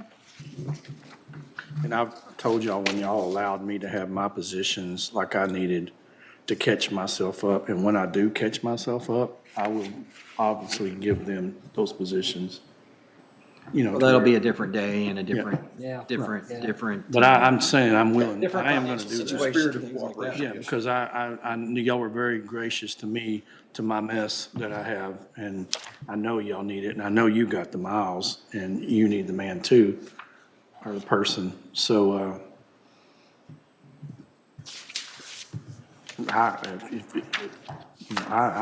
if you need them, I want you to get them, that's my opinion, because our services don't need to, I'd rather cut on the green page than cut y'all out of it, because we have a service we have to, Well, we'll get to that. okay.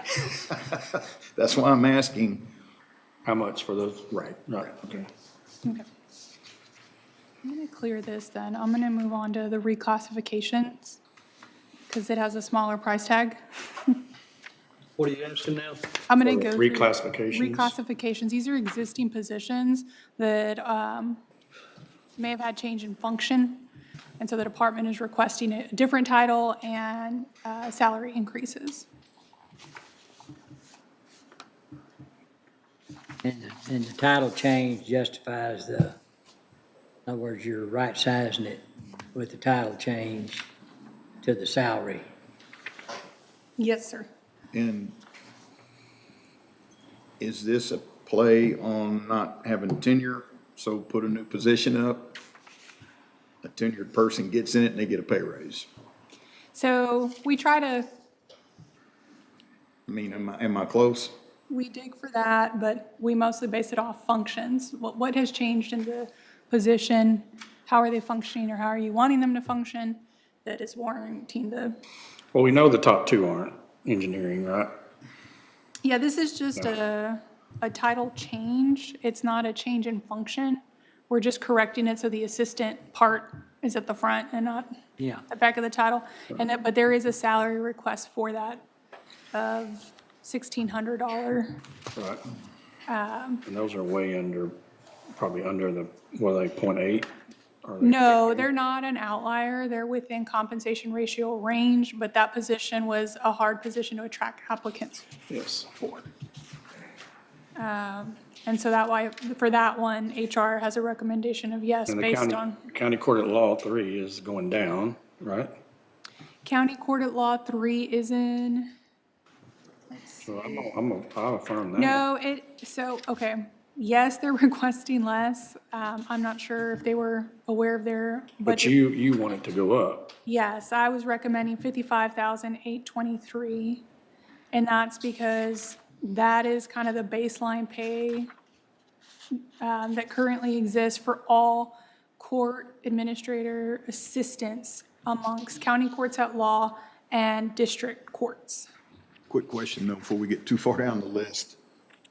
Can we make decisions on those two first? Yes. And then get a, So the office coordinator currently with the engineering office, so Amy touched on that yesterday where they took on functions that the assistant county engineer was performing. And so they're doing preliminary reviews of plats and plans and permits that developers are bringing to them. And that function has been kind of assessed within the existing job description. It does warrant a bump to the next pay grade and then a change in title too. Other counties call them either permit coordinator or development technician or coordinator or specialist. So it is a position that exists both amongst peer counties, and then it is a position that exists in private market. And so HR is recommending that just because they have been performing that function. And Amy says that she plans on having that position continue to function in that way. And the salary requested is this 56,384. And so what I've done, because she had a different amount in here that was slightly higher, I think. But what I've done, just knowing kind of the direction of the court, the position's current compensation ratio is a 0.94. And so what I've done is just maintain that comp ratio with the new market salary. So it's like, yes, it's a salary increase, but really it's a correction to have her pay relative to her new market comparison and function. So that's where that salary is coming from. Okay, So the ending compensation ratio would be still a 0.94. and then, of course, the other one's assistant engineer to county engineer. Yes. The assistant county engineer, And we don't have one. that position is currently vacant and we, Posted. it's not yet posted. Oh, it's not? No, sir. I think they were waiting on this, or no, they're not waiting on this.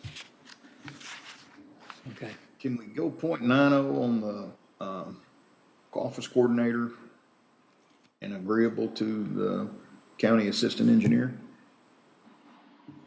Because a 0.94, why would,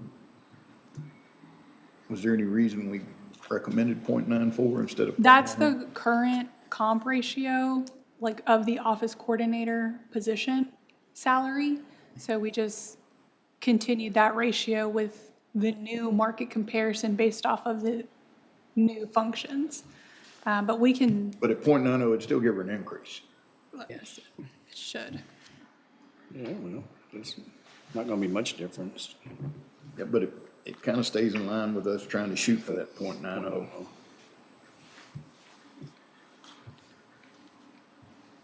It would be like a maybe $400 or $500 increase.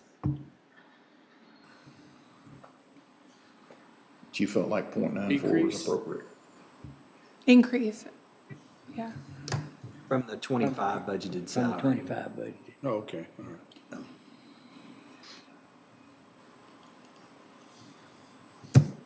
She had originally asked for 58 for this, is that correct? Is that what you, I believe so. I don't have the original. We did decrease it from the original requested amount.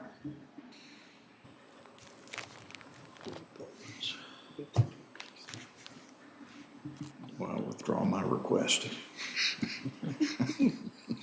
For lack of a second.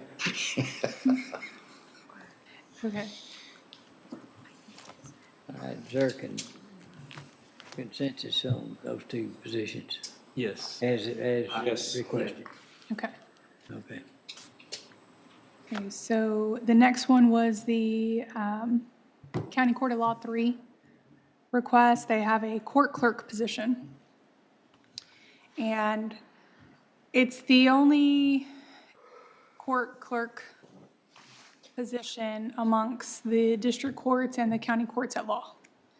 It's kind of a strange outlier there. It's also budgeted much less than all court administrators and court admin assistants amongst all district courts and county courts at law. They are using that position to function as a court admin assistant. And so HR would recommend that reclassification to court admin assistant. And in doing so, then their structure matches the other two county courts at law, where they have their court administrators and court admin assistants. And so the structure would be the same amongst all three courts. How did we miss this last year? Just one of those things that, We just needed confirmation from a court that, are you using that position as a court admin assistant? And so they have done that and are confirming those functions, and so now the request is coming forward. Is it currently vacant, or are they gonna, It is not vacant. That's a filled or is position. somebody gonna get a decrease? No. No, She recommends. I 55. recommended the salary to actually match that baseline. Okay, sorry. Court admin assistant. It's this I wondered where 55,000. that went. $55,823. Which is gonna be an increase of 9,000. Yep. 466. But that person's been doing that job, Yeah. so. Digital cord, right across the hall.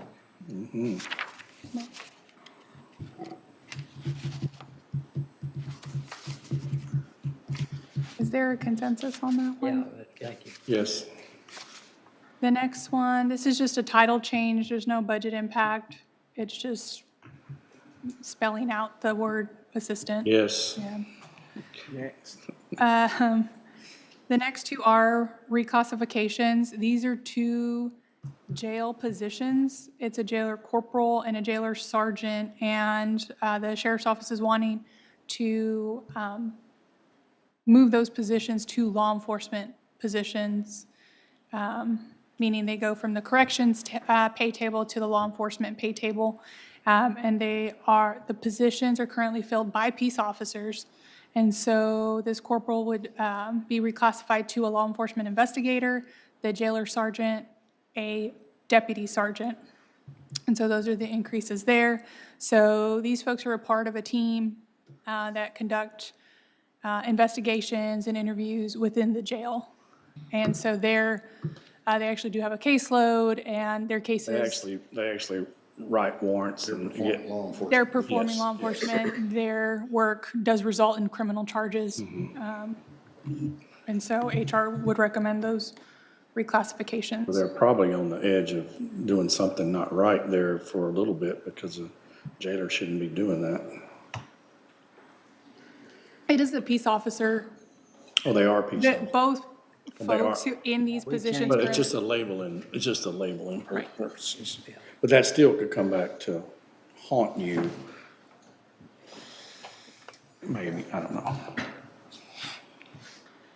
All right, Okay, so the next ones are from precinct, Constable Precinct 1. They are withdrawing they were requesting 2 reclassifications, so turning 2 positions into leadership positions. They've actually removed or withdrawn one of the requests. And so now it's just a change to position 1590.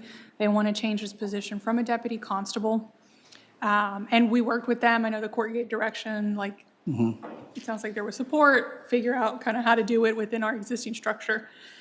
And we did find comparable counties that kind of perform functions similar to them, where they're also doing traffic and criminal warrants and things like that. And so in those structures, the name assistant chief deputy was common. And so the precinct was good with that name, and then we're fitting it into the existing law enforcement structure. We're not having to create anything new, so it works well. And then what they're requesting works within that structure too. Sounds good. Yeah, I don't have a problem with that. I did look at the flow chart for that precinct. Yes, sir. And I think the comment was made was that April was having to sign off on a lot of things as a supervisor.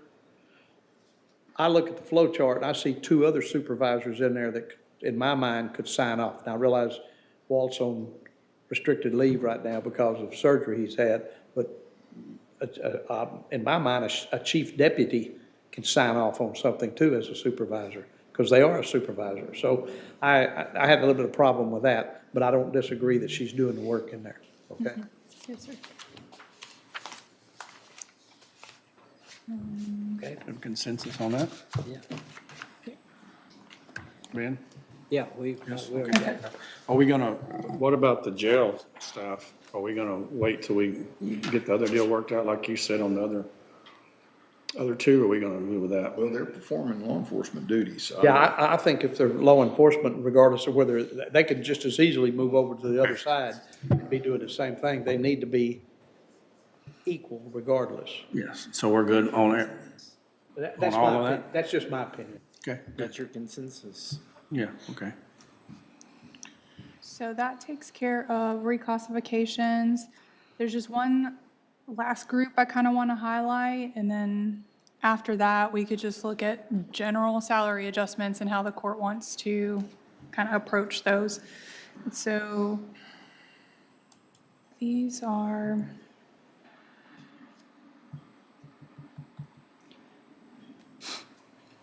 I'm trying to remember how I labeled them.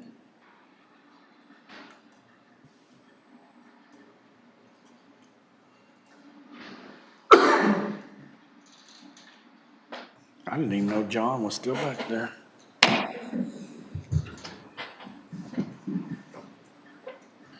They sound like Someone's kids. running, yeah. Above us. Or somebody. Ghosts. Like chasing Or somebody. maybe somebody's running out of child court. What's right above us? Child court, isn't it? One of the courts is up above us. I think it's a Holiday Inn. That's what- Or Carnival Cruise. So the next group is just these 5 positions that HR identified as outliers because their budgeted salaries are below that 0.8 mark. And our range has always been try to get everybody to at least 0.8, right? Yeah. Yes, sir. What's the total cost to get all those to 0.8? 23,703. So this amount here puts them slightly above a 0.8. What is it at 0.8? A 0.8. Goodness.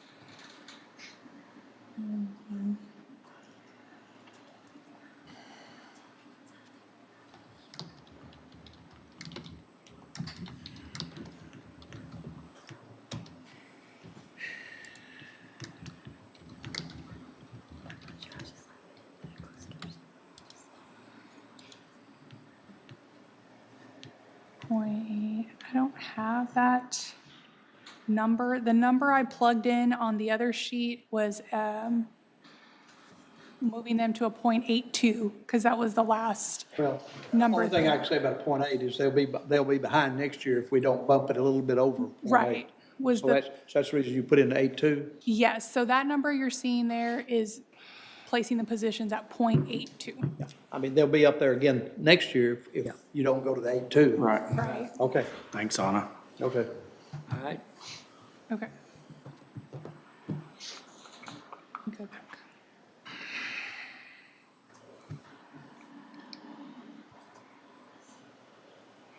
So were we okay with those? yes. Okay, Yes. great.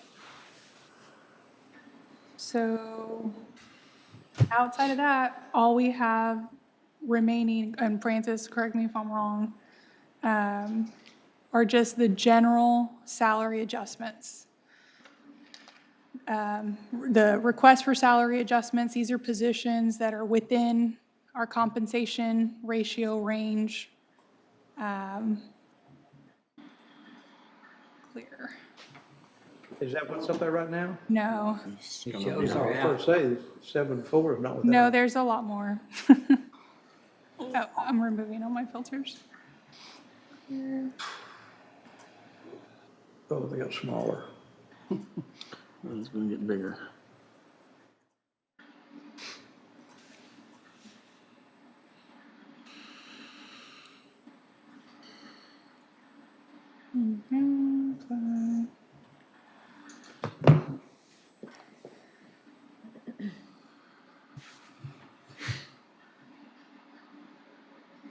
So it's all of these.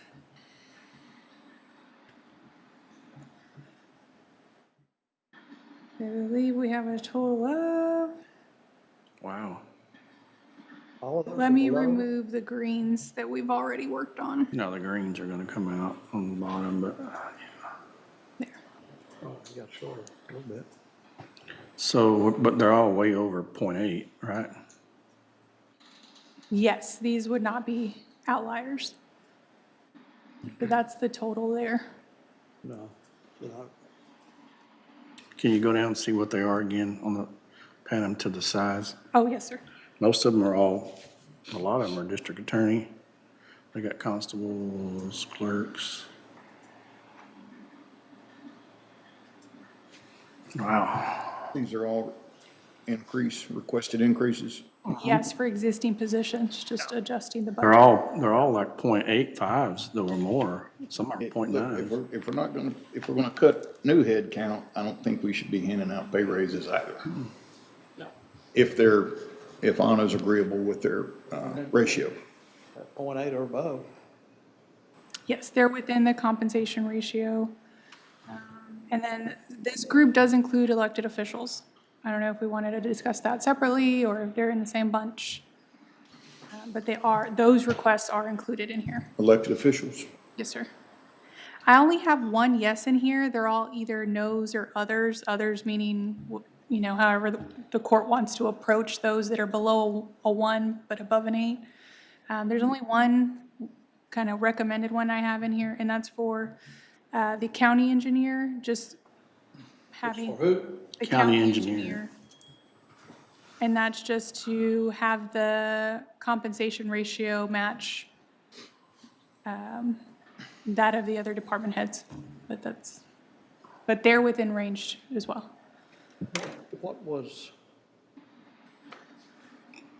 precinct 4's request? Brian, what was his? He wanted a clerk. A new position. It was a new position? That was the only one that I'd been about half sympathetic to, but. Me too. Yeah, that Have was we been one. over that yet?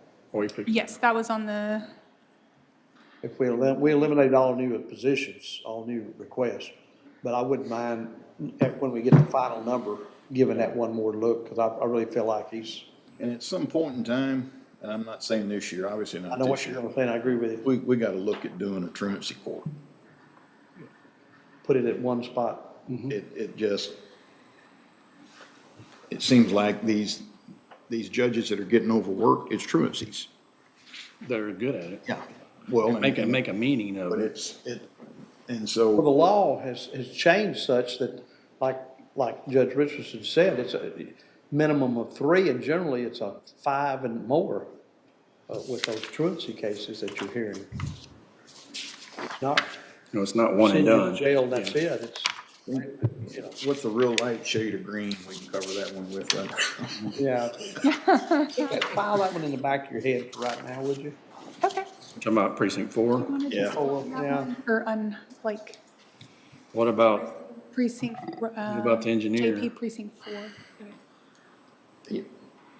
Oh, Next year. Okay. Okay. The old-fashioned way. Would you agree? Yes. She's on probation kind of too. For the engineer, consider that next year, she I don't think she has a year yet, does she, or just did? But she's not in this This position. summer, it's a year in, Right. combined with the previous position and no. When we took away the interim, what did we do with the salary? Refresh my memory. I think we bumped her up to the budgeted amount. I don't know. Should be whatever. She's right now at budget. Yes, of her county engineer position. Okay, so that wasn't, we didn't leave her at the same salary that she was at as an interim. No, Okay. she did Paid receive a little it. extra while she was. Okay. That's correct. And so that would have been the only one to highlight. All of these others are no's, and it just sounds like, Can you highlight the elected officials? Just kind of go up and down and show us who they are. yes. There's actually, I have them in another tab here. So those in gray are the ones that have requested salaries.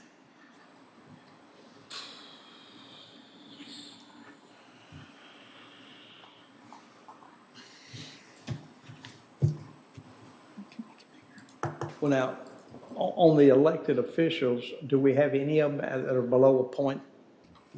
No. All 8 3s and 8 8s and 8 5. Okay, we've moved them up into the, right, okay. Yeah, I think only constables at one point were outliers, but they But they're were all not anymore. corrected. No.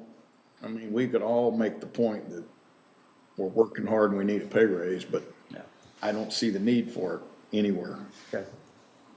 Okay.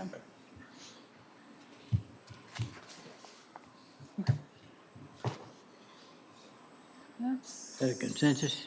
Yes. Okay. great. That's all. Did, That should wrap up all JP personnel. Hensley, did she have that clerk she was talking about? Does she have that on there anywhere? Yes, that's included here on the salary request. It's this, I believe, 1-1. Okay. She's 1.1 or 1.2? She's 1.1, isn't she? Yeah, it's this one here that she highlighted specifically when she was in the budget session. Okay. And that position's currently at a 0.9 ratio. Okay.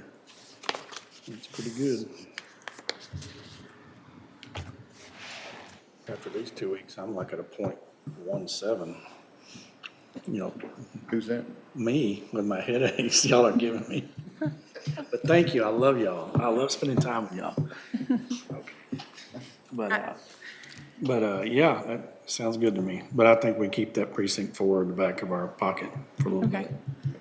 And I think both of our offices are highlighting that for a revisit. Once there's, All right, what else? that's all HR has for personnel requests. We've gone through Okay. quite a bit there. Programs and requests. We're all good. All right. Francis? So I think for today, I know that was a lot to cover. We've got consensus on some things personnel related, and we need to take some of these last decisions you made on increases, calculate those. So tomorrow we'll have those in the spreadsheet, and then be able to step back and look at it. Okay. Big picture again. Tomorrow, I know we're scheduled to be here all day again. We'll have Captain Nixon with us to talk a little bit about that fleet software, and I think y'all just had some questions about fleet in general, so have that conversation tomorrow morning. And then there's just a very small handful of things in the general fund we need to go back to, very small. And then I think just kind of circling back, like big picture again, looking back at outside entities, looking back at capital outlay, which included vehicles related to that fleet discussion. And so Will we I get think something back from the library tomorrow? City Waco Library?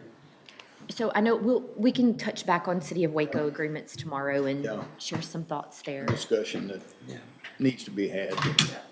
But I think tomorrow we Hold can, that till tomorrow. we can see that big picture forming, and come into more focus. And then we can start, if you want to go back to something, add something, see where we are landing. Also tomorrow at 1:30 after lunch, Hub will be with us. So they'll give us an update on our self-insured plan. And so another full day, but I think tomorrow we'll start again, like kind of seeing that end number come into focus and how that affects the tax rates. All right. Sounds good. Nothing else to come before court today. We'll have a new agenda tomorrow, so we will stand adjourned today. Thank you all. Recording stopped. Not just, so.